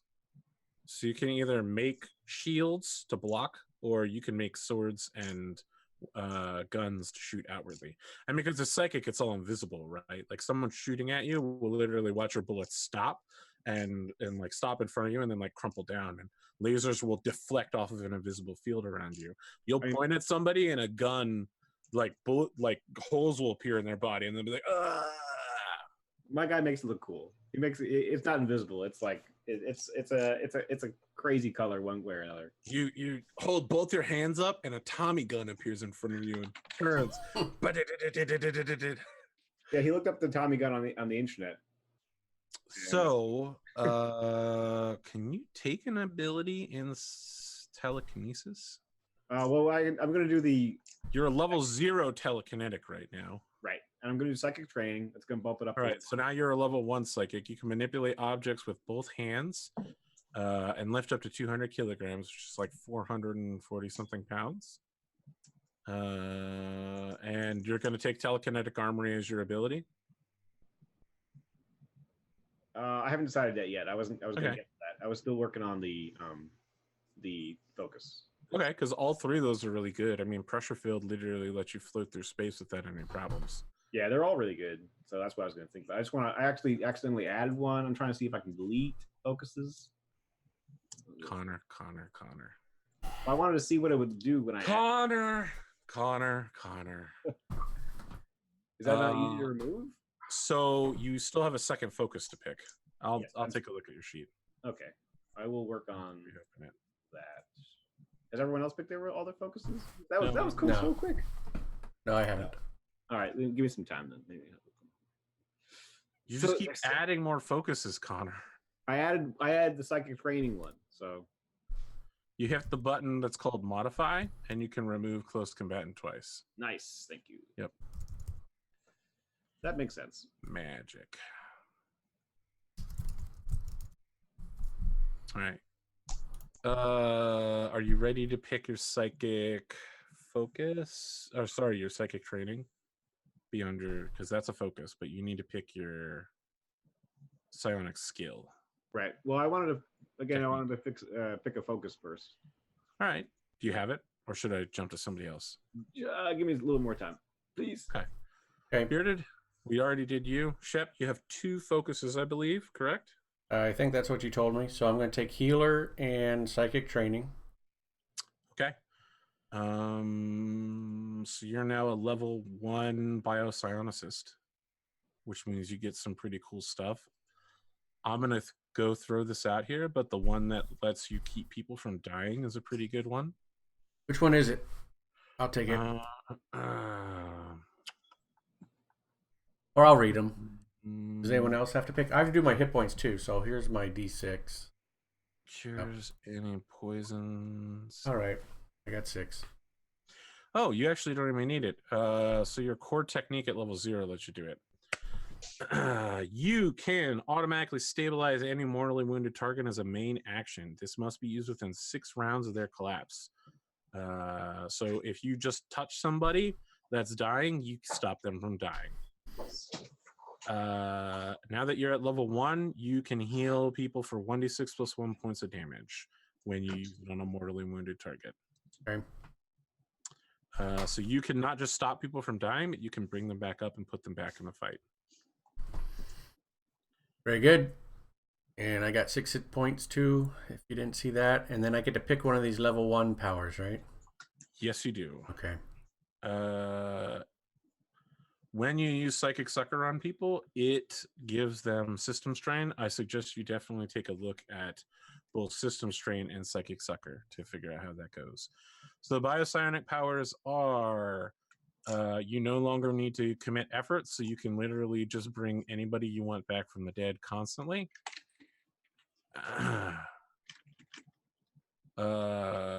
Keep people from dying from disease and toxins, which are really big. I mean, you can literally just reverse someone's gout by touching them.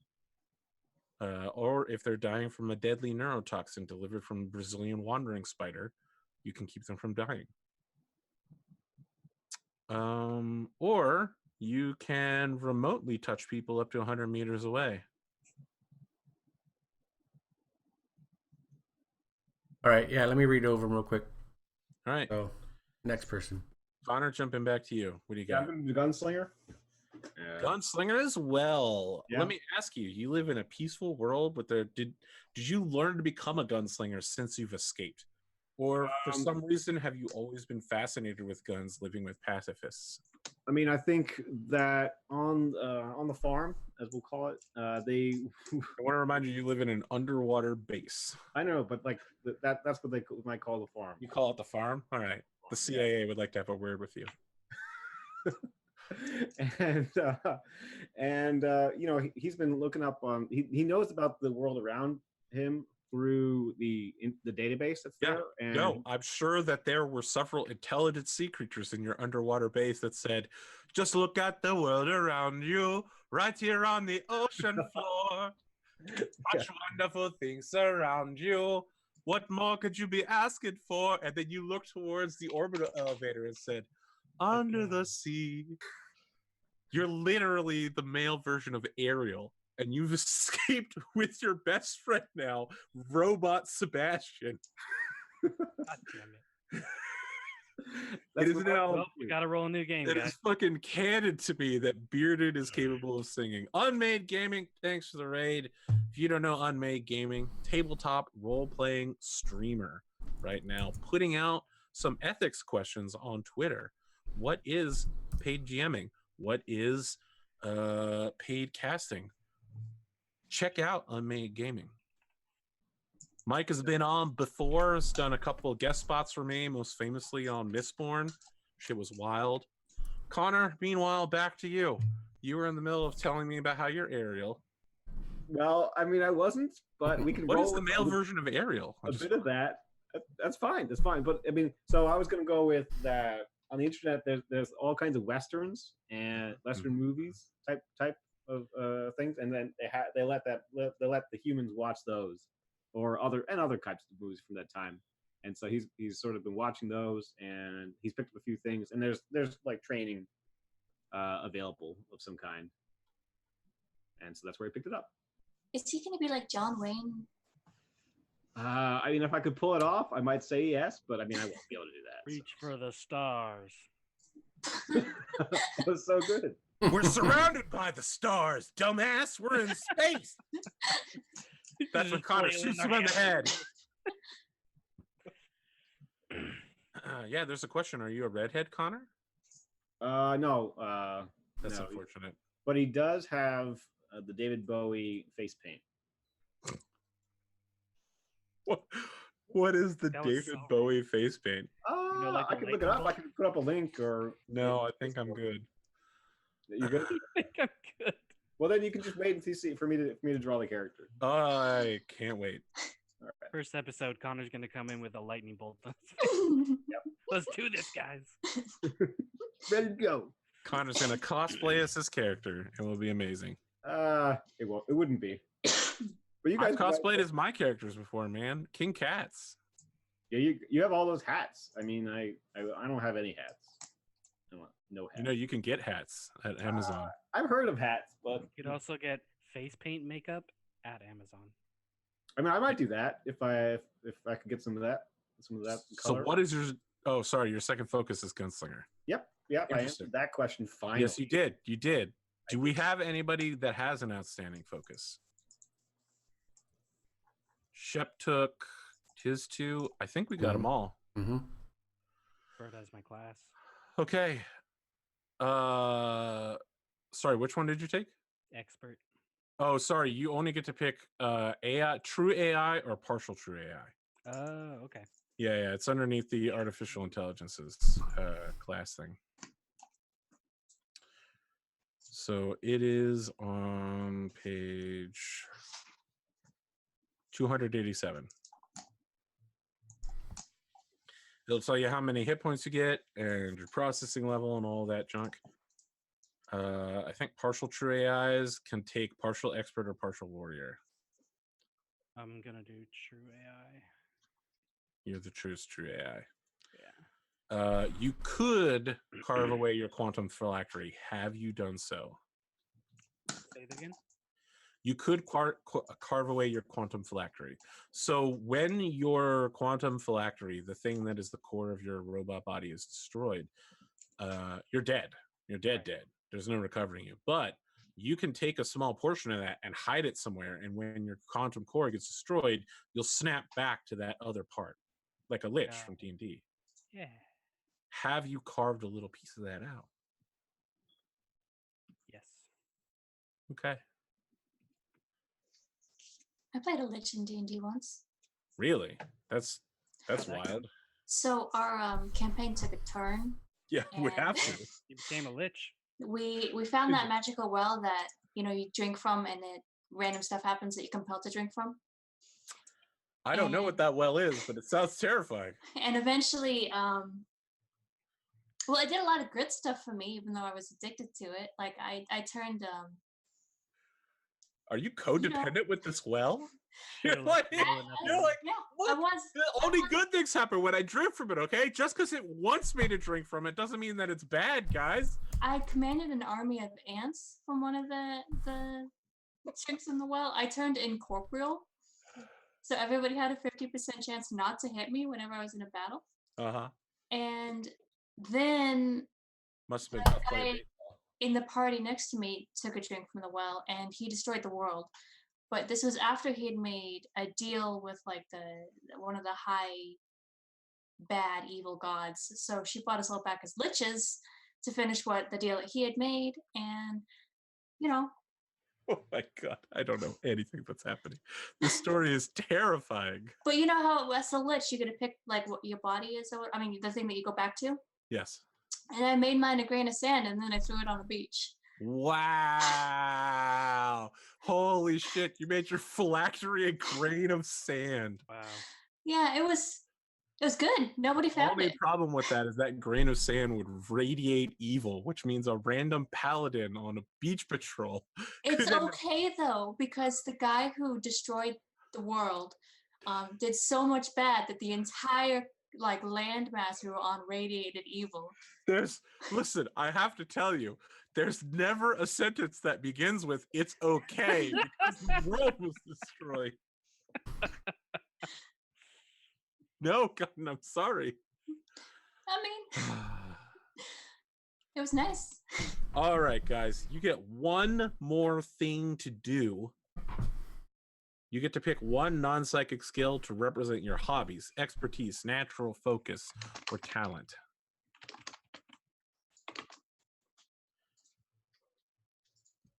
Next, we'll do equipment, but we'll do that after the break. Does anyone have a skill they want to throw out?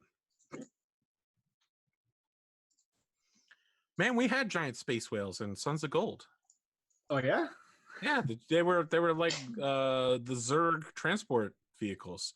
That's They would terrifying. swallow materials on planets, then they would fart themselves into space, travel at very slow speed between planets, and then barf it all up and fart themselves back into space again.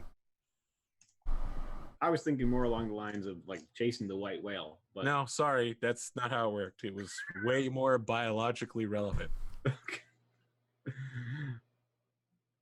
They were genetically engineered too. I'm sure that will make you mad. You seem really mad about genetic engineering for Not some. mad. It's just like normally eugenicists are not nice people. They're not eugenicists. They're geneticists. They were until you chase. It was a mistake, Connor. It's a mistake. Never gonna let you live it down. Sounds like a Freudian mistake. I mean, Oh, Where the hell are I never make that mistake, Genesis. My bad, Connor. How much do I have to apologize for this? boys once more? Yeah. Until the next time, I can feel free to feel like I need to get one in on you. Anybody got a skill that they want to throw out here that they're adding? Like this I is have a what we question make on up. this skill. Yep, you just pick an extra skill. That's it. Yeah. It's a non-psychic skill. Anything you want. Is What, connect? what is? Sorry. Go ahead. Is connect like also your ability to persuade, or is that No, more? connect is your ability to find people. Okay. Connect is a lot like circles from Burning Wheel. Okay. Yeah. And talk is more like persuade then. Yes. Okay. And what's lead? I guess I could read the book. I'll read the book. Lead is literally what it sounds like. It would be to lead a group of people. Oh, okay. Connect. Find people who can be helpful to your purposes and get them to cooperate you. Roll it to make useful connections with other people. Find people you know where to get a list of goods and services. Be familiar with foreign cultures and languages. You can use it in place of talk for persuading people that you find with Connect. So if you use Connect, you can use your Connect skill on your connected people. But if you're talking to a random person, you have to use talk. I'm picking exert because I think all the humans on this planet, they have to do a lot of physical labor. You feel like a planet filled with TL5 God AI involves humans doing. I feel it's more like WALL-E, right? That's my view of humanity from this. See, I was thinking that they like to run tests on humans. The humans like to run tests on other humans, No, sorry. The AI likes to run tests on humans. but the humans are in charge, aren't they? Are they? Question mark. I thought. I mean, it was my planet, but now you just made it your planet. Very well, Well, sure. that's why I don't want to. I don't. No, wanna, man, there's treadmills everywhere. That's Blood how, pressure cuffs descend from the ceiling, little oxygen containers. You just made it happen, Connor. This is give and take. All Right. right, maybe the AIs are in charge. Is that why you escaped? yeah, that's what I was. That's always how I sort of envisioned it. All right, interesting. I'm always thinking. Well, why would you bring an AI with you? This AI was different, and maybe I needed it. I don't know. Oh, okay. All right. How pragmatic. Well, I did say he was pragmatic so far. Yeah. Well, you said you were pragmatic. You personally, Connor Hughes, are pragmatic. I don't think I said that. I think I said the character. No, I'm saying it now. You are pragmatic. I mean, yeah. When an arrow hits an arrow, I think an arrow hits a target. I mean, When an arrow hits an arrow, it does hit a target. yeah. If you're Robin Hood. You know what I meant. Bearded, what do you got for a special skill? I'm still trying to find where those are. So nothing. Just the skill list is on page 8. Okay. Also, if you open your character sheet, any of the skills there. You can pick any non-psychic skill. Oh, got it. Just any Yep, of the skills. Any over there. skill. I'm taking no. Okay. So you just know stuff. I just know stuff.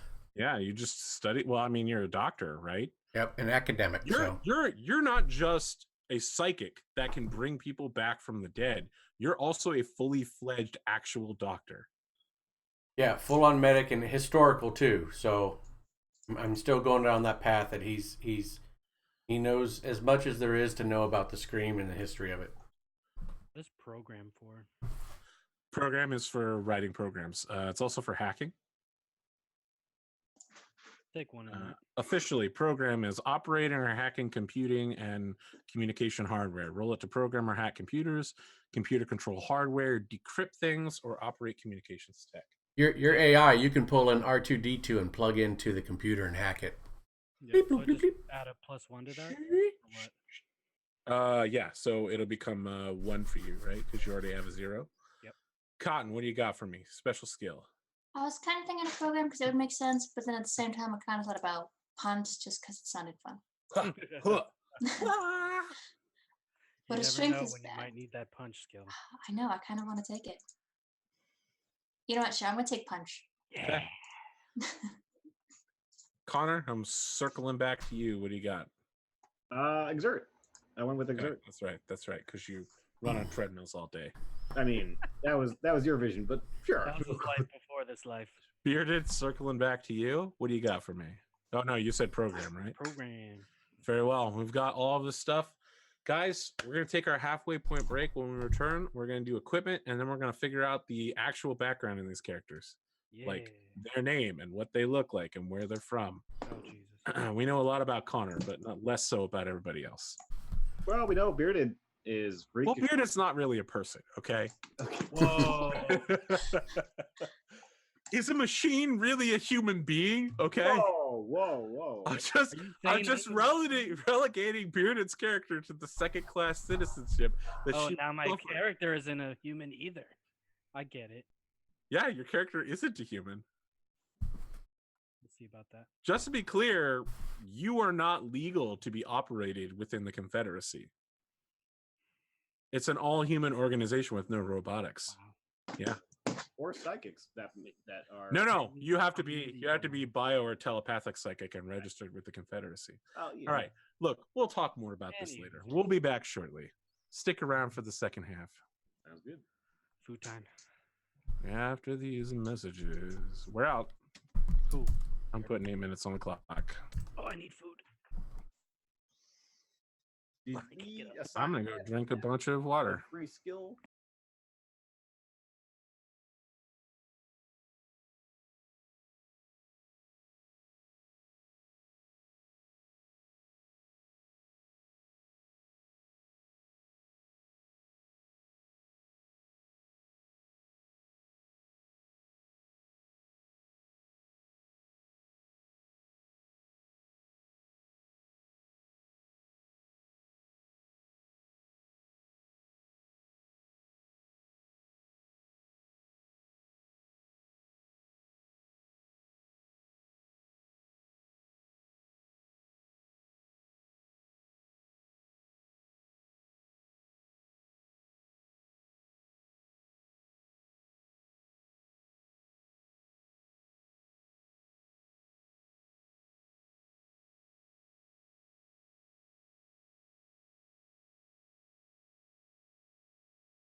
She's ready to go back.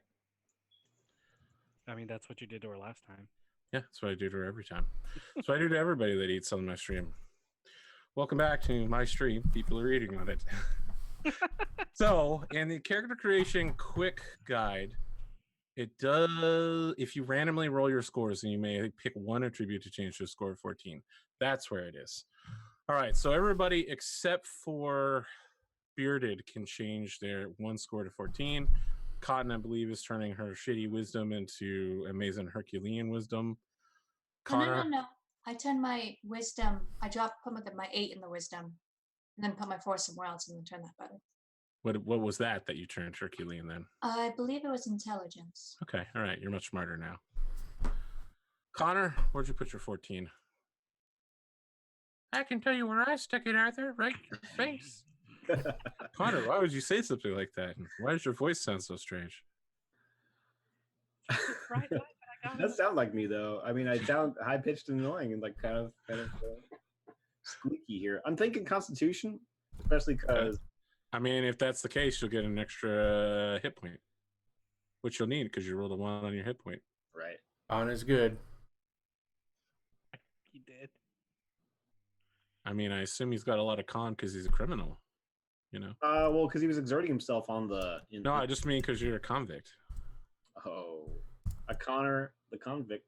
Connor, the con. Convict with a lot of con. Yeah. Yeah. Connor. Got it going on. I insist that your character's name be Connor now. That'd get weird. Connor Humes. It'll work. Connor Humes. The Humes. He's one of the Humies. Shep, where'd you put your 14? I put it on wisdom. So All I right. swapped out I put the 4 on the wisdom and then swapped it out to the 14. Putting a 14 in wisdom, huh? That's right. Sounds like a wise choice. Oh. That's right. I'll be here every Tuesday. Let's talk about equipment. Everybody that doesn't have partial warrior has a 0 base attack. If you are a warrior, which no one is, or a partial warrior, you have a +1 base attack bonus. That's somewhere on your sheet. I just don't know where. Probably all the way down at the bottom. But yeah, Connor's a +1, right?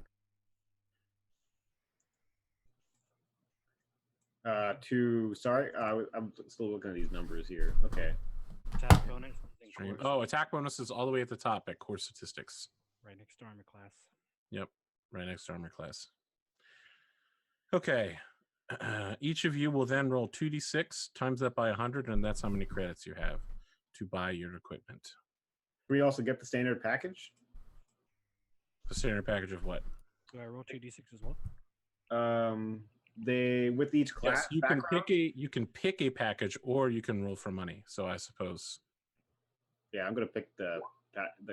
Well, I thought it was tied to your background, or no, it's not. No, it's just recommendations. The packages are recommendations. Yes, the equipment packages are recommendations. Okay. You get to pick one: thief, blade, etc., etc. Right. Okay. Sorry, so you only have to roll that if you're not taking the package. So let me ask Bearded Cotton, are you taking a package or do you want to spend your money individually? Individually. I'm not sure what the package is or where it's at. Okay, the packages are on page 25. Go ahead and take a Usually look. like to take packages in any If you work out the math, I'll be honest, the packages work out better. I'm not here about math. Packages Cotton. are very Okay. streamlined. I trust in the Swedish dice to give me money. All right, well, you have 800 monies to spend. Heavy. Does money really mean that much to an AI? Yes, an AI needs money in order to live and operate. Yeah. Oh, yeah, that's true. There's like a daily cost, right? You don't just live, Connor. So I'm No, gonna. actually, the technician package is pretty nice. I'll just take it. Okay, equipment starts on page 65 with armor. I'll point out that like the cheapest combat armor is 700, so I guess it's 400. But that's woven body armor. You got to be super.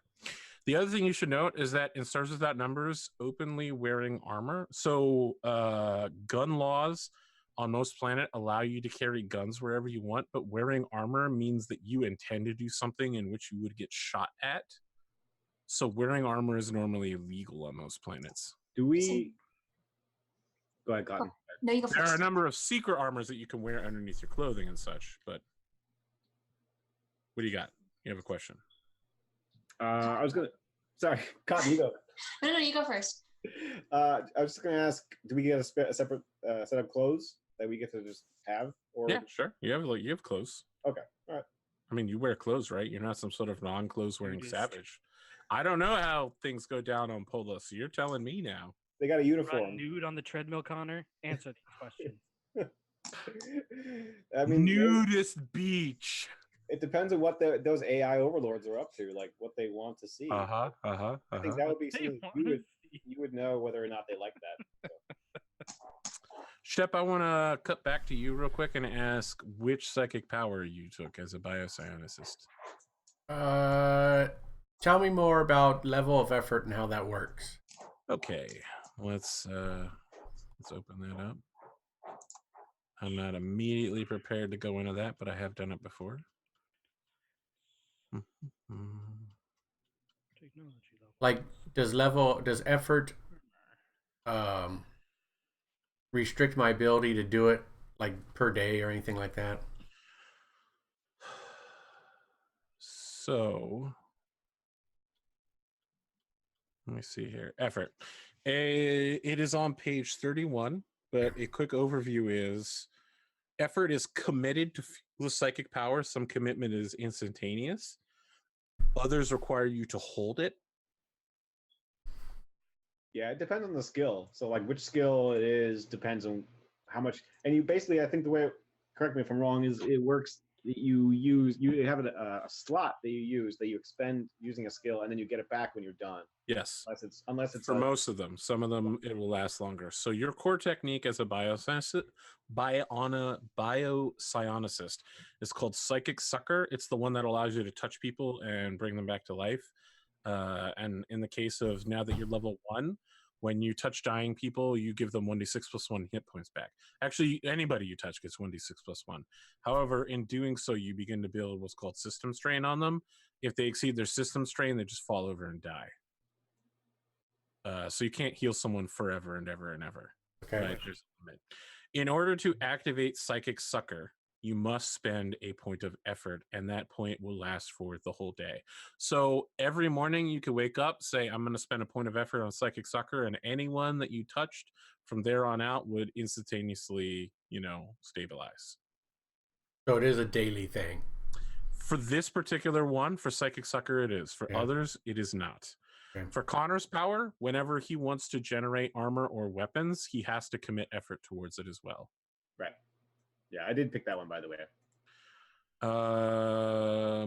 So for some of these level 1 powers, for instance, Mastered Sucker, when you take Mastered Sucker, it no longer requires effort to activate. You just activate it whenever you want. Right.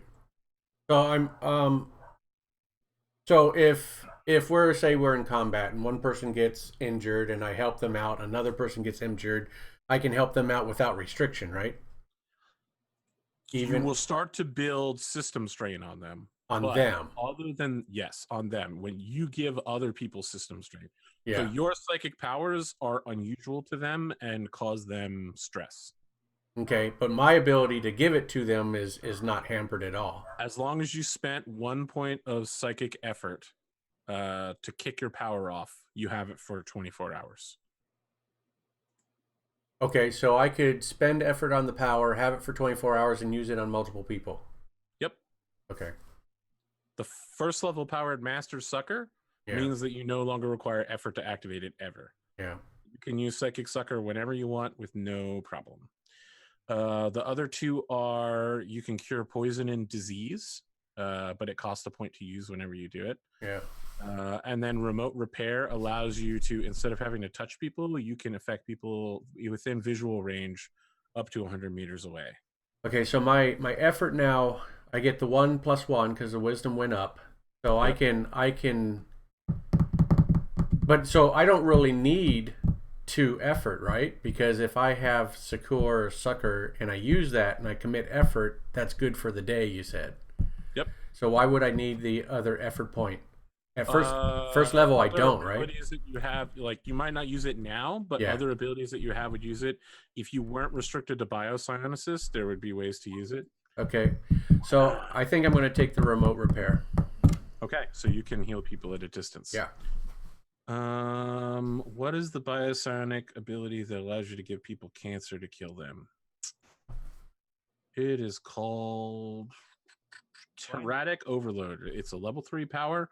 When you touch somebody, you can secretly give them cancer. It will kill them within 1d6 months. It can be treated at a tech level 4 facility as long as it is detected, but they have no idea that they've been hit with it. And will usually end up dying as long as they don't get a medical checkup between now and their death. All right, we'll see if I make it that horrifying. far. It's absolutely horrifying power. Yeah. It also deals 1d6 per level of your psychic biopsionic skill. And since you're level 3, that means it automatically deals 3d6, which is about 11 damage, which will kill all of your characters at level 1. So it's pretty powerful. Yeah. Okay. So let's cut over. Bearded, you are buying stuff? Yeah, do I need armor as No, your chassis comes with armor. It's just really shitty, right? Your box comes with right? So I'm basically just looking at weapons at this point. Yeah, more or less. You should also be noted that fixing you costs money. Right. Right? Like you don't recover hit points. Your box requires okay. The time required to build an armature depends on its sophistication, equal to 1 per face point, divided by the technician's fix skill. Thus, for an AI with fix 1, building a 20-point box armature would take them 10 days. Something about costing money. What about repairing? AI repairs. 1 unit of spare parts and a fix 0 repair tech can fix a number of hit points equal to the AI character's level in 15 minutes. AIs can repair themselves if they have spare parts and are functional. Well, fortunately, Cotton is like one of the best techs in the universe. But you are going to need boxes of spare parts, which cost money. And in a pinch, I could do it myself because I have the Fix 0. Yes, all AIs do. As long as your core isn't destroyed or you are not killed by a heavy weapon, you will survive as your little core part. If you're reduced to 0 hit points, Cotton's character can attempt to jury rig you back up to usability, but then you will be fucked. In what way? If you're damaged again, you'll be destroyed permanently. As a box, your armor class is 15. Okay. That's already pretty good. I think. Wait, maybe you want a lower number. And I get a +1. That's equivalent to woven body armor? Recon? Yeah. No. And original Stars Without Numbers, lower AC was better. And this one, higher AC is better, though. Okay, Connor, you are taking equipment package. Which one did you take? Scout. Interesting. Yeah. Any reasoning behind that? Yeah.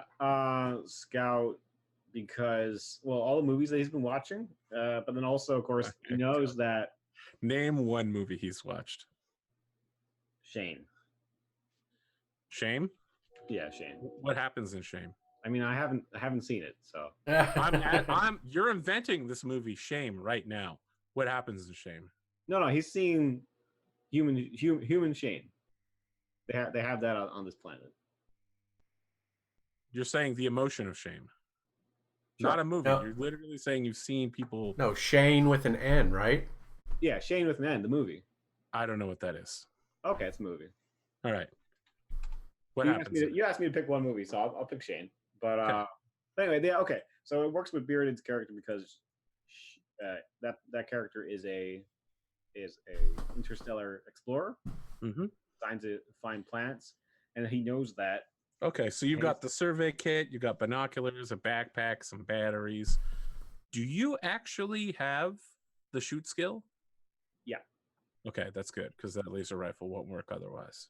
I have it at 0. That's fine. If you don't have it, you take a -2 whenever you shoot, which is really cripplingly bad. Make sure that you note down about the number of battery types you have, because it's going to be really important to using your rifle and your armored vac suit, both of which require power. Oh, the armored vac suit requires power. Okay. Yeah, I think it requires power and oxygen, right, for 24 hours or something like that. Okay. I mean, yeah, sounds good. Yeah, I've got 8 power. How skin tight is your vac suit? I want to ask. Pretty skin tight. Okay. Well, I don't know about the armor, but I know that the outfit that he's wearing normally is like a. Let me ask: are you like an Argon Karaka character here? No. You walk around in your skin tight vac suit, walking around showing off everything. No, it's just more like the 80s. You know, like clothes are just sort of a little bit tighter. You know, that kind of thing. I'm writing that down here. It's like the 80s. Clothes are a little bit tighter. Yeah, that's how he's rocking it. He's wearing parachute pants. Those are looser, I assume, right? They are, Yeah, but but you're wearing your pants underneath or over top of your better pants. Oh no, definitely not parachute pants. No, that might be the vac suit. Who knows? Let's see here. Armored vac suit. Where's regular vac suit? So he doesn't necessarily know how to use all this stuff. Like he doesn't know how to use. I'm gonna say right now, he doesn't know how to use the survey scanner. Like they've never done survey scanning. Oh boy. But he's like, Connor, you always deliver. Well, I mean, I can't. You know, you don't want to make your character, universally powerful. Of course. Trust me, that was never going to be a problem for you. Yeah. So he doesn't know how to use these things, but he's seen them on the internet. He knows how he's seen them being used there, and so he wants to try and grab those things. So, yeah. All right, vac suit. Here we go. A vac suit is a TL4 vacuum suit. It functions for 6 hours with 1 oxygen tank. Self-healing exterior. Blah, blah, blah, blah, blah. It can emergency repair. If you get soup rippered, you're basically dead. A vacuum suit requires 1 type A power cell for every 12 hours of operation. So you can refill these at a ship or any power grid, right? You can just plug it in and refill them. But if you run out, and then you're stuck in a vacuum suit and you're dead. Makes sense. Okay. Shep, did we talk about your equipment package? I'm going to take the medical kit or the medical pack. Sure. Any surprises in there I need to know about? Nope. I'm very one. What is it? So One there trick should be pony. Lazarus patches in there, which will be completely useless to you because your psychic sucker does what they do already. Yeah. But you can always toss them to other people and they can use them. How much do those cost? Maybe I'll buy something. I'll look it up. You can't edit your equipment from here on out. You can sell them as soon as the game starts. They only cost 30 credits though. They're not super expensive. They're literally just like a bunch of stims and what's the adrenaline that you hit somebody with. Cotton, you're a technician. Do you have a gun in that? I do. I have 1 laser pistol and a mono knife. All right. That mono knife probably gonna stab somebody. 100%. It's now the knife ball. Mark down that you also have 1 cabot. Yes. Yeah. I am going to, by next week, require a cabot name and a look to this cabot.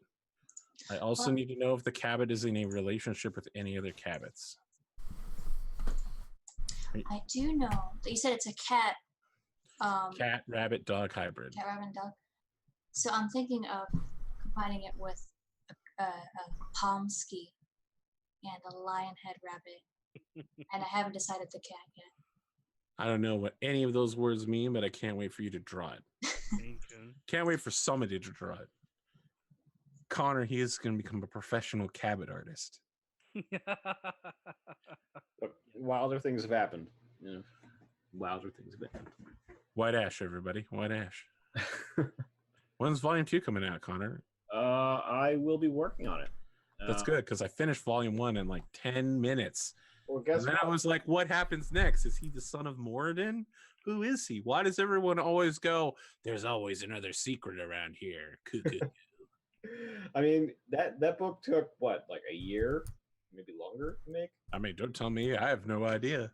Yeah, I'm trying to remember the dates, but All right. I mean, So I should expect you in like 13, 14 months to have volume 2?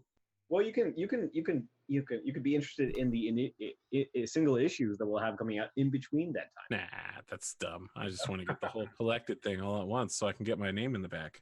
You can get your name in the back of the single issues. Nah, I want the big one. Okay. Hey, what page was that vac suit thing on? I want to copy and paste that into the. Just Control F on the document, type VACC, and then keep hitting enter forever. I did, and I didn't find that exact quote that you were talking about. I will keep looking though. I got it. Keep hitting enter forever.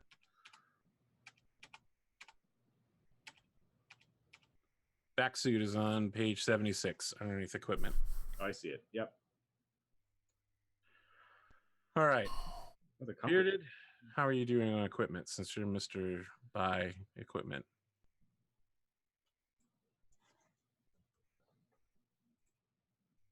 You're muted, so I can't hear anything you're saying, although your mouth is moving.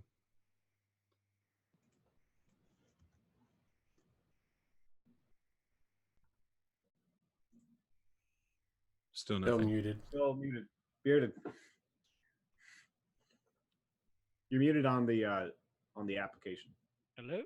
Yep. Yes. Okay, cool. Monoblade sword and a revolver. Revolver. I want to caution you before you take revolver, and here's Okay. why. Lower tech weaponry can be blocked by higher technologies.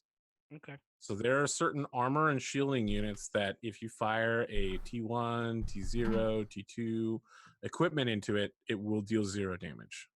And what happens if I put a sword through that? Also the same deal because the sword is a T0. Okay. So But like a laser sword is a different. yeah, that's what I'm thinking. Bearded's gonna combine the revolver with the blade. That's what I'm doing. A sword blade. Laser sword. That's what I want. Psychics can get those, but you can't. Damn. Actually, biopsionicist psychics can get television static swords made out of their own psychic power that causes people to convulse and have Never have seizures. anything It's cool. fucking scary. I don't think that there are laser swords. I know that there are some in the artifact weapons area, but you probably just want to get like a combat shotgun or something, like a rifle or laser gun. So for people who have their weapons already, make sure you note on page 67 whether or not it has burst mode. For instance, if you have a laser rifle, you can fire it in burst mode, which means you get a +2 to hit and a +2 to damage, but it takes 3 ammo. What about a However, laser pistol? Laser pistol, you notice, does not have a burst mode. It is still just a good like pistol. A higher tier technology weapon. It is. It's a level 4 technology. Okay, then I'll take the laser pistol and the monoblade sword. All right, monoblade sword is pretty good.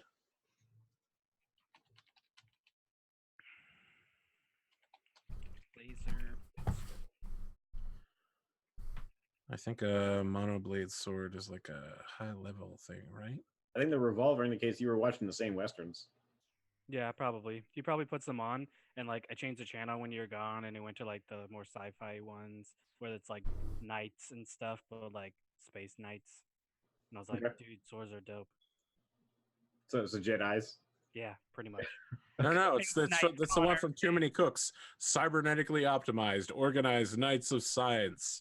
You can never have too many cooks. They battle beast rebels of the hellscape. Broth. So is the AI a he now, or I thought before it was a they them? They them. Yeah. Okay. So monoblades count as being TL4, by the way. Cool. You can stab through shields with them. The slow knife penetrates the shield. Okay, let me look what's happening next on character creation instead of quoting Dune. Although I gotta tell you, you could do worse than quoting Dune.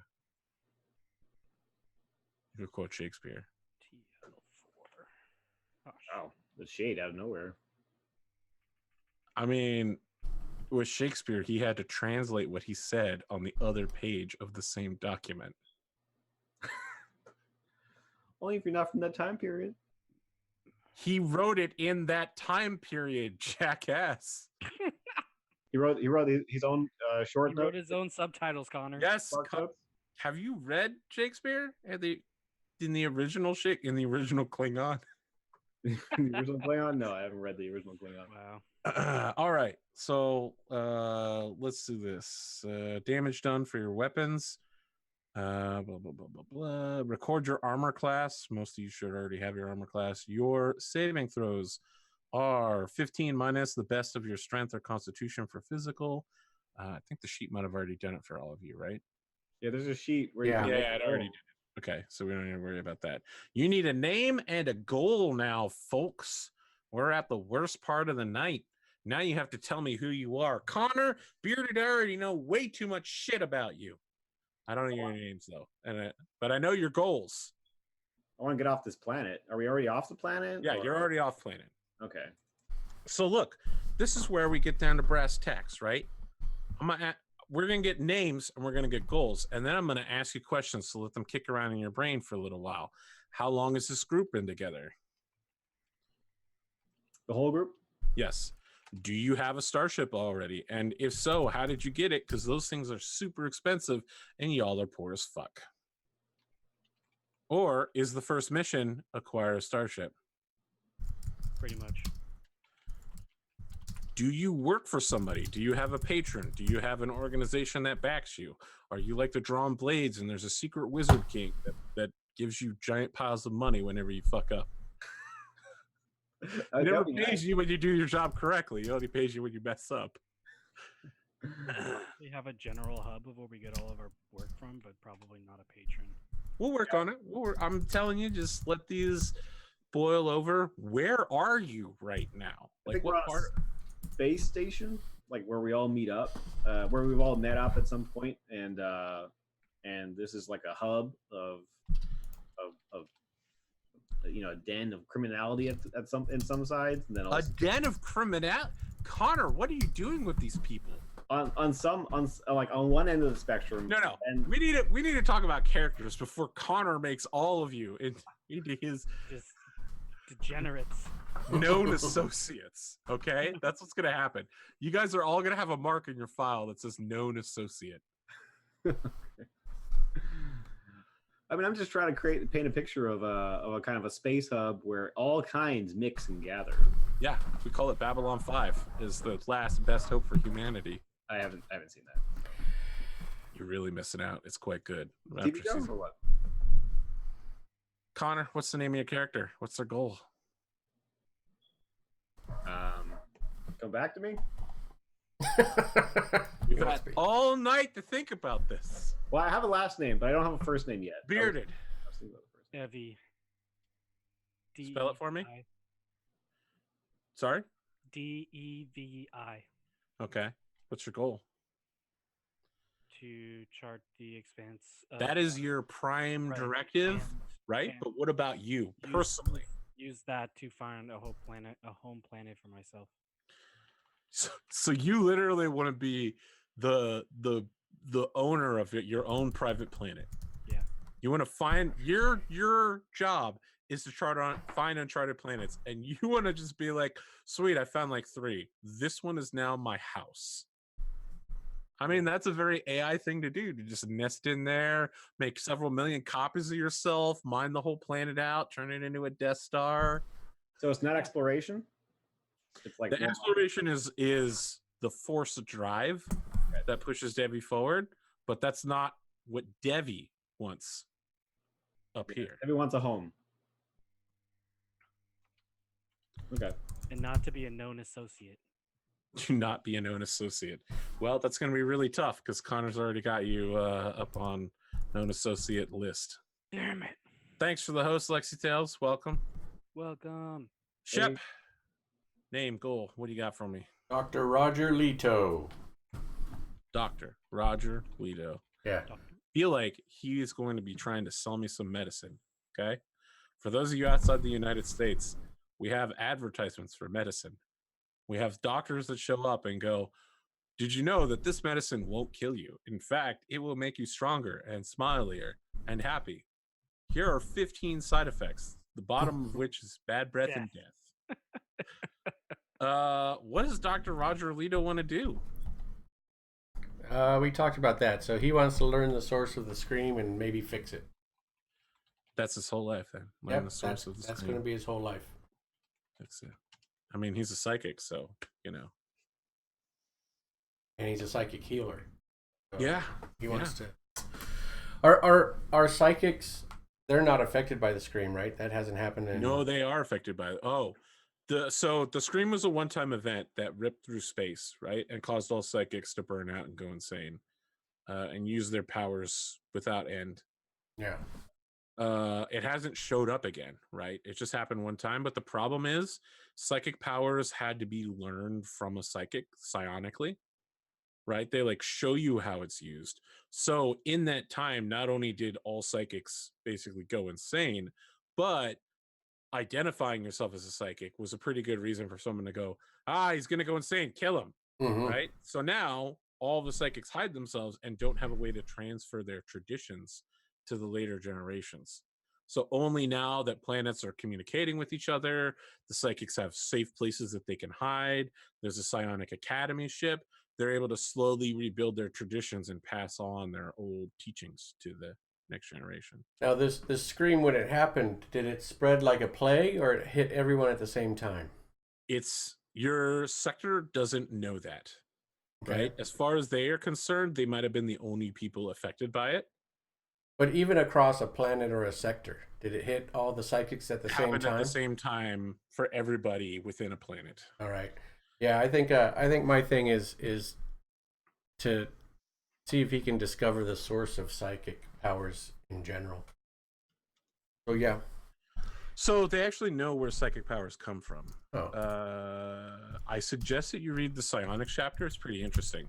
Okay. So when space travel was discovered via the spike drive, the first people that went through it noticed that spike drive travel works by shifting dimensions. You're like, oh, how about the 4th, 5th, 6th, 7th, 8th dimension? And the force of moving up and down those pushes you forward through space to another location. They found out that the horrifying power moving them up and down dimensions, pushing them forwards, also corrupted their genetic code.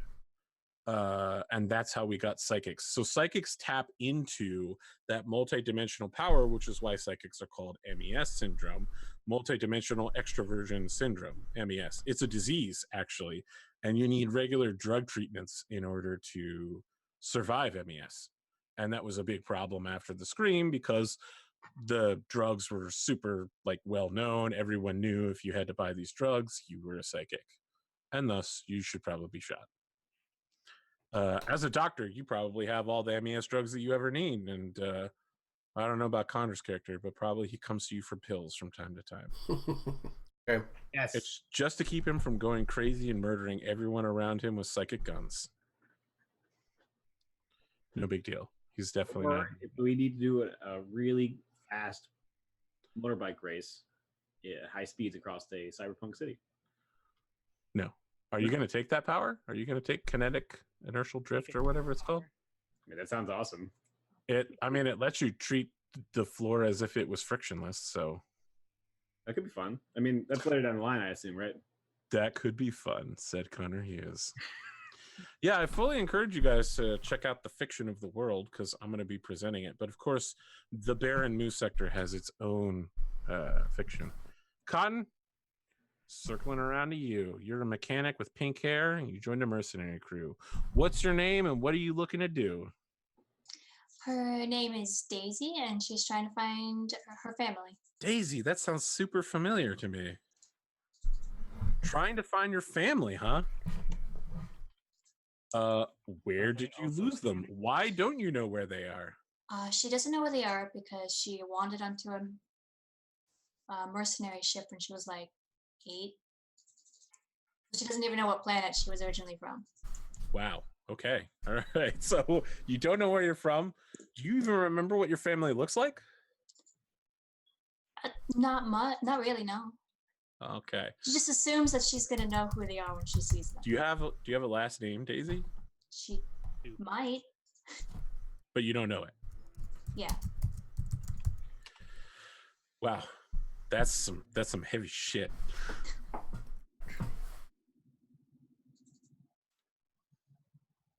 Oh, we're taking the E out of Roger. Okay. Yeah, because that's sci-fi-ish. Sure. I mean, it's your character. Doctor Connor, I'm coming back to you, man. You better fucking have a character name and a goal. I got it. All right, I'm Kaisuke Skywind. Oh And- my god, I fucking That's the most edgelord name I've Can ever you heard in my life. seriously pick another name? Kaisuke Skywind? Yep. You're like, I'm vaguely Asian. I have a long sword that I psychically I have generate. yellow spiky hair that goes this way. Oh my god. And well, the K that comes from KS11. That's the code name on the planet that I guess he had. Wow. Goal is to make a name for himself, and that's why he picked Kaisuke Skywind. That sounds awesome to a 16-year-old. So your actual name is KS11. Yeah. You turned Polos from a utopian palace of underwater fantasy into a horrifying AI breeding ground for humanity. Thanks, That's Connor. testing You ground. ruined the one planet where I was like, this is a planet that is everything is good here. Nothing is bad. You've managed to make it worse than any other planet except for the one where zombies live. I mean, that's sort of what I do, I guess. Okay, Something Kaisuke different. Skywind. I gotta come up with a nickname for your character because there's no way. Kai is fine. Kai is More like Kai Sucky Suckwind. That's what your rival calls you. Oh wait, no, sorry. I meant to say Skyflare. Skyflare. Sky Flare? Yeah, Skyflare. Okay. Yep. Wow. Is your character an anime fan? I was thinking that. Does he hold his He right dabbles arm in and the- say, in the "The animated dark special- power that's been sealed within it, it rages like a dragon in the storming night. I have to keep my psychic power contained with the seal on my eye." Explosion!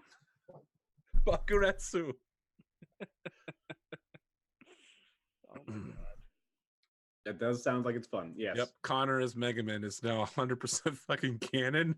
That's how I just imagine Connor in the Mega Man outfit. That's it. That's who Kaisuke is. Connor in a giant floppy hat and a skirt. I'm humming the Mega Man theme in my head the entire time. No, please no. All right, group. Oh god. Is there a name to this organization you all find yourselves in? The Drawn Blades. Not letting Connor pick the name, that's for sure. Hey, you guys love that name on the Discord. The Skyflare Group. Super Sentai Skyflare Rangers. God damn it. That's so good. No, it's really not, Oh, Connor. Don't give him ideas, AP. Hey, I'm not speaking of you guys want to name it. Well, all right. Before I ask what your group name is, what do you people do collectively together? Obviously, independently, Daisy looks for her parents. Dr. Roger Leto looks for information about the Scream. The robot looks for planets, which is pretty hard because you have to find new planets in order to find new planets. I guess Kaisuke Skyflare gets Drunk? drunk? No, I said he's looking to make a name for himself. Yeah, I don't know how you're Like going to getting do that, drunk. though. Yeah. There's Well, I one mean- more than one way to make a name for yourself, Connor. I know. It's true. Well, I mean, I'm Gene Starwind. I'll pay you back. Gene, everybody When I knows make that it- you're when I not good for the money. When I make it big, I'll pay you back. Yeah. Gene. No. What does your group do collectively, together? What do you do? Do you fight the zombies on Once Breeder, keeping them from breaking out of their containment area? Do you provide humanitarian aid on Alzu, keeping people out of the Razor Wind that's murdering them, that might be on another planet. Do you fight back against the pirates of the Golden Fleet? Do you shepherd psychics from whatever hellhole you can pull them out of to the psychic training center? Are you Underground smugglers? Railroad? Are you Probably merchants? smugglers. Are you just news delivery agents? Do you literally just fly around picking up news and selling it in other locations? Yeah, all of that. I mean, So, I'd You say can't do all of those things. What is the Mercenaries, one thing? Beard, merchant you can't smugglers. do this to me, man. Here's 15 things, and Beard is like, we do all of that, and we also raise cabots. Okay, Arthur, we do everything. whatever pays the bills, Arthur. My whole arm turns into a Swiss Army knife, Arthur. I'm a jack of all trades. Like merchant smugglers that we could like also transfer information and use that information to get jobs and whatnot. that's what he said before. Yeah. Yeah, but what jobs do you do? Yeah. Right? I like the Underground Railroad, smuggling psychics to a safe place. Okay. Yeah, I mean, yeah, Kaisuke is definitely feeling psychic, you know, in the sense that feeling like he wants to Try to change. keep it to the good side, but every now and then we got to take a dirty job. Yeah. So like maybe each episode psychics require let's have a small ship and psychics require transport to different planets or something. So there's a particular planet. It's called Planet Thorhill. It's in the middle of nowhere. It's actually not even on the list of planets. It's in 0703. If you're on Roll20, you can see that that's all the way over here. Mm-hmm. It is a psionic worship ground. Actually, Sam Wisefool agreed to be this particular faction. They have a recovered psionic academy ship, and everyone that lives here is a former fleet officer. So this is where, when the Mandate fleet in the sector went down from all of the psychics, they landed on this planet and were like, the only way to rebuild our ships and rebuild society is to have psychics. And over the 700 plus years since the Scream, that has turned into a society that reveres psychics as like the ultimate resource.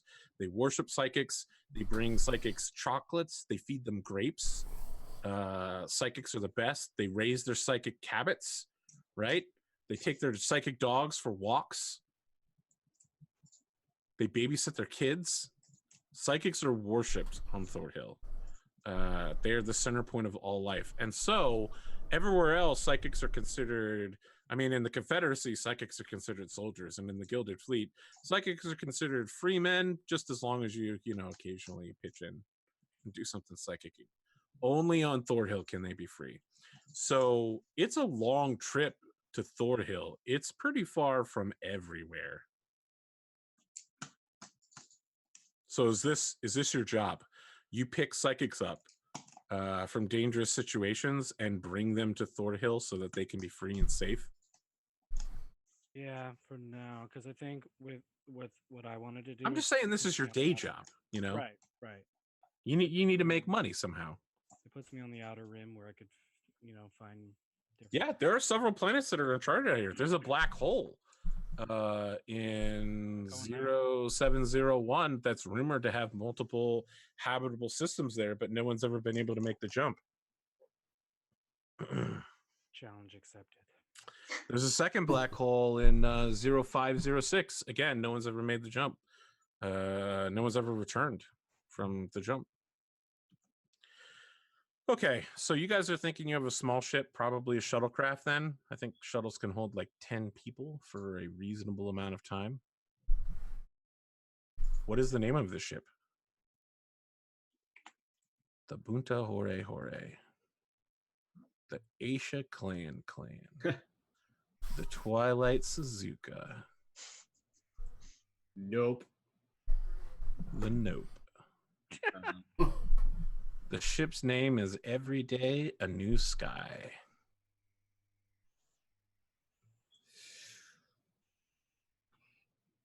Nothing? Nobody? Nobody has any ship names? Oh man, I'm terrible with names. The Fairlight Excelsior. Now you know how DMs feel every The time you ask Itney them what the name of JP. the character is. Yeah. The ammunition. The Enterprise. Perfect. I like The Harriet Tubman. I like New Skies. Of all the Every stuff he day a said. new sky. No, actually just New Skies. Okay. New Skies does sound pretty cool. All right. Your starship, New Sky, is located on page 104. I'm also going to make a card for it and probably a character sheet. But it is a stock shuttlecraft. It has a spike drive of 1, which means you can attempt to make level 2 spike jumps, I think, with some difficulty that you'll have to roll at. New Sky.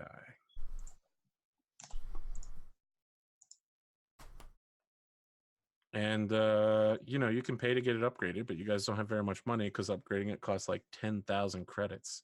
Right. You guys are basically broke. I want to point out that it costs a lot of money to maintain. You don't need to pay for any crew because you've got enough crew members to cover it, right? You only need one person to run it, and you already have a pilot and a mechanic. You can fit up to 20 people in it. Requires 3 people to navigate as a spike drill. You guys have 4 people, so more than enough. I would point out it has no weapons, so good luck. I hope that your pilot is really, really good at piloting. I am really, really good at piloting. Great. Are you the galaxy's best pilot? Is this the fastest ship? Made the Kessel Run in under 12 parsecs. Kessel Run. It'll be a black hole run, right? This ship made the Kessel Run in under 14 parsecs. All right. So your day job is smuggling psychics to planet Thorhill. That's cool. What do you do when you're not doing that? What's your downtime? Is it all your little side missions? Is there anything else that you do? Right? I mean, Cotton is a cabbage farmer. Do any of the rest of you have, activities?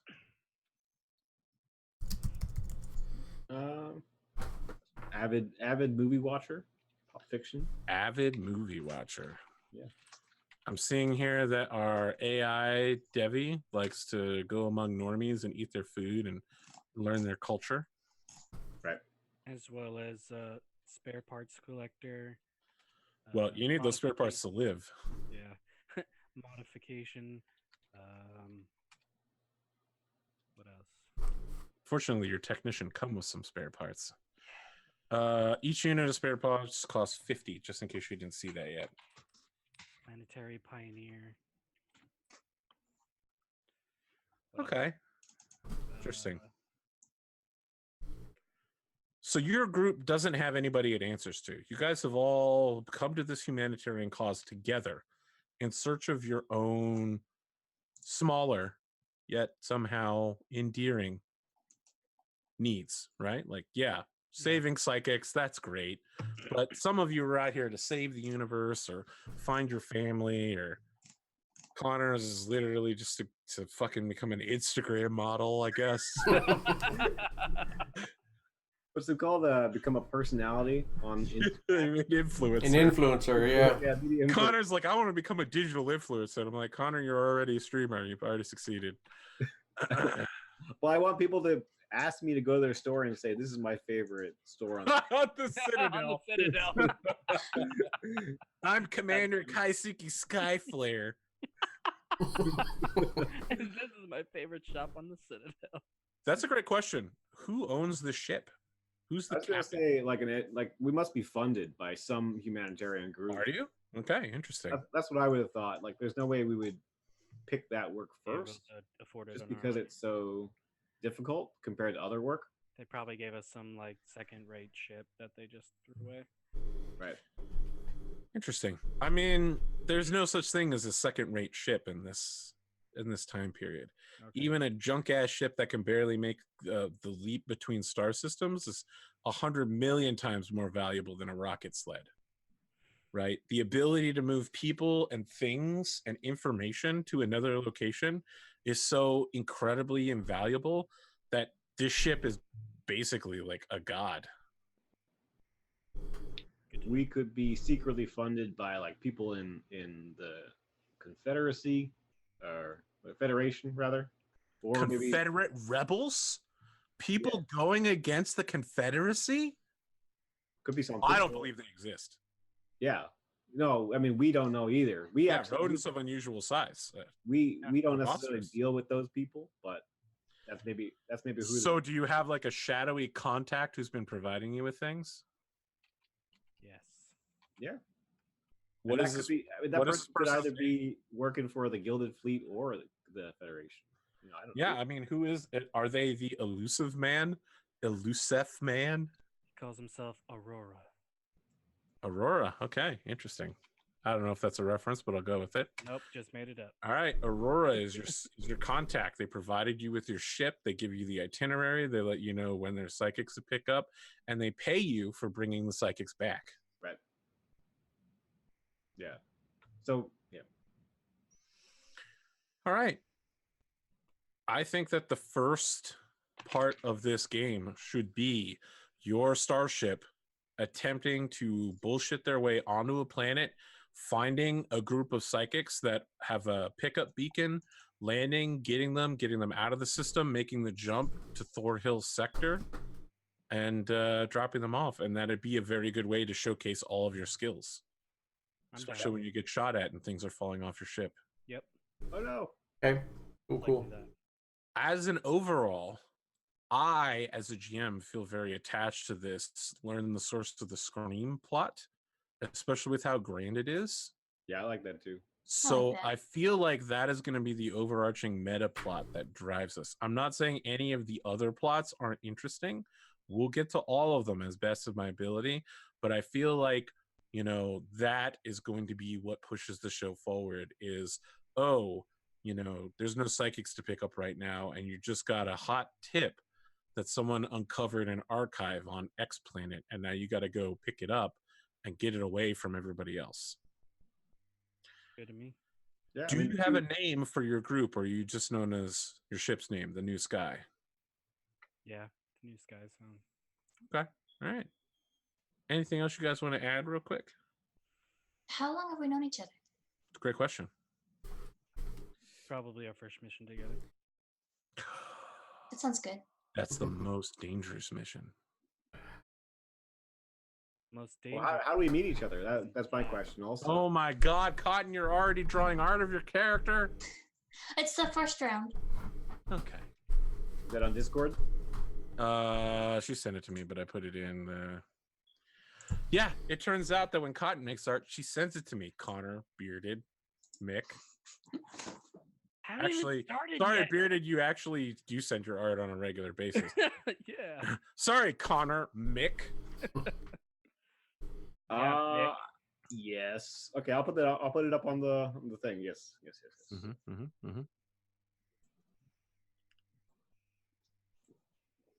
Let me ask you a question. Is Daisy just Maisie stuck in a different world? No, because Okay. Maisie was a pacifist and Daisy is not. That's why it sounds familiar. Yes. But I also got she's it. got pink hair and Well, I was gonna name a Deli, and then he picked Devi, and I didn't want them to be too similar. So I like looked up another name real quick. Everything I made was from a name generator. I actually also got it from a name generator. It was like Deli, and I was like, oh, that looks fun. And then I was like, that would be way too confusing. Oh man, don't look up robot name generators. There were like 99% of them were just bad, like Chip and Gadget, and like it was all bad. Gadget is a great name. For a dog. Yeah, you should name it Gidget, right? From Eureka 7. Gidge. She was the best. Everybody was the best. They were. Eureka 7 was amazing. It was about a group of professional hoverboarders who were secretly a paramilitary squad of assassins. Yep. The kid was like, Right. oh man, I love your guys' hoverboarding. You guys are always tagging stuff. I want to join your ship. And they were like, no, And he's like, no way, man. I'm going to hoverboard right onto that ship. And they're like, we're taking you home. And the military's like, no way. We're going to stop you from going home. And they're like, all right, fine, whatever. All right, kid, look. All right, yeah, we're cool hoverboarders, but also we're all ruthless killers. Yeah. He's like, oh, shit. You got to give Connor a hard deadline. All right, Connor, I have a hard deadline for you. Remember all of those things you did with Mick over the last 3 weeks using Drop Dropwile? Yeah, I'd like to see all those on my desk by Thursday evening, 8 p.m. That sounds good. I mean, Okay. I'll get them to you right now. I can load it up. You sure? Because you told me that last week. He did. I did, but then afterward I streamed and then I forgot. That's how it works. Yeah, but we're about to stop streaming right now. Let me That's what- explain to you how you're right, AP. I mean, Thanks, Connor Hughes. Man, the easy low-hanging fruit. that's me. And it's low hanging. Oh, don't worry, it's not just you. All of us have that. Yeah. Con, what's the name of this cabot? Mallow, Mallow. like Interesting. marshmallow. Yeah, I got it. I feel like it's like a little white one that you just want to pull and stretch apart like Moki balls. Do you Don't know put it in the microwave. my cat that comes up here that's like white with like a little bit of yellow? Yeah, fluff ball. Yeah, it's just so my cabot looks like a little toasted marshmallow. Okay, interesting. All right. This is gonna be a big file. This cabot sounds delicious. Don't I want to put it in eat the it now. microwave. Let's do some outros. Say Yeah. say goodbye to these characters because next week I'm gonna murder all of I'm them. gonna die. You guys are gonna land the ship on the planet, and I'm gonna be like, the ship takes one hit, and oh fuck, I guess it's destroyed. And you're like, okay, well, we flee on foot away from the cops. Connor's like, don't worry, I'll use my connect skill to find people who can hide us. Then he gets a critical failure. You guys all wind up in prison, and we make new characters. Sounds like us. I think I took exert, not connect, but That's gonna make that connect roll really difficult. everyone would be. Connor, well, you're not getting raised by me. What are you doing? You're like a that's professional all artist, fine. full-time adult.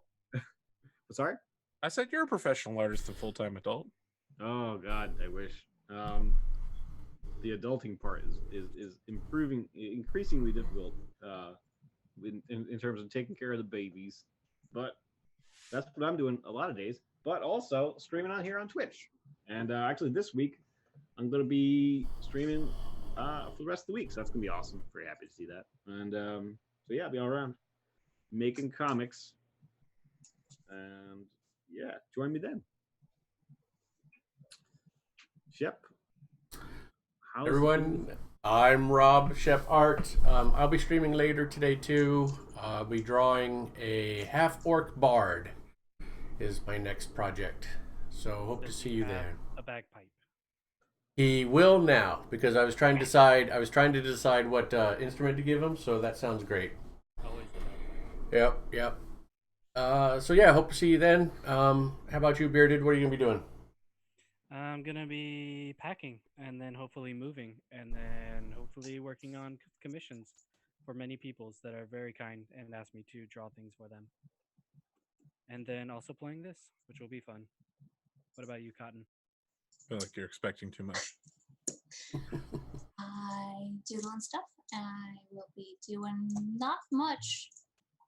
Sleeping a lot. I feel that. I wish I could do that. I wish I could. You know, there was a time where I used to be able to just turn off my stream and immediately fall into bed, and that was it. And then about 2 years ago, I realized that it took me like 2 or 3 hours to go to sleep after a stream. It's bad. It's bad now. Being old sucks. There was once a time where I wasn't constantly tired, and I miss those times. Same. Yeah, that sucks. Well, this is a great note to leave off on. Like, aging sucks, everybody. So stay young. I still have my outro to do. Come on now, I can bring it back. Okay. And to AP? I was going to say in our channel, we make sure everyone stays 26. I see. Well, as you know from Xenos Paradox, nothing matters. Time basically doesn't exist. Do I know Infinity infinites exist in between the infinites. Don't shoot an arrow, just shoot a bullet. It'll get there faster. It won't though, because it has to travel infinite halves. As we know, mathematically, it is possible for that bullet to arrive, but philosophically, I went to art school, AP. Okay. it never will. It never will. I went to WVU. You could still study stuff on the side. It's great. No, that's not how art works. I'm Arthur Perkins. This was AP Gaming Reel. We'll be back next week for the second half. And by second half, I mean the first episode. We'll find out who's doing the art, what kind of art we're looking at, and who gets shot. Probably several people. Yeah. Have a good night. Oh, you Why are you saying no? I mean, it's like a near certainty now. I'm gonna 100% have one of you get shot. I mean, Not it. all we're doing is talking to some people, picking some other people up, and get them out of there. Why would we ever shoot any guns? Connor. There's no need for conflict here, guys. You can explain that to the snipers who are shooting at you. I almost took a sniper rifle. Not gonna lie. They're pretty good. I was like, how am I gonna hide that? Wow, we had 21 viewers. Yeah, that's a lot. 21 or That's like 23, or between about 17 twice as many as we normally do. Yeah. We weren't even doing anything. Yeah, Well, I have to tell you, Stars Without Numbers has a pretty dedicated fan base, and there aren't that many Stars Without Numbers streams. So, Did you put it out that, I mean, like on your Twitter, I suppose, that we were doing this? Yeah. I suppose so, yeah. That does make sense. Yeah, I'm super excited. I mean, for all what right, we're you going to guys, do. I'm gonna take off. all right, have a good night, everybody. I'll see you next week. All right, night, everyone.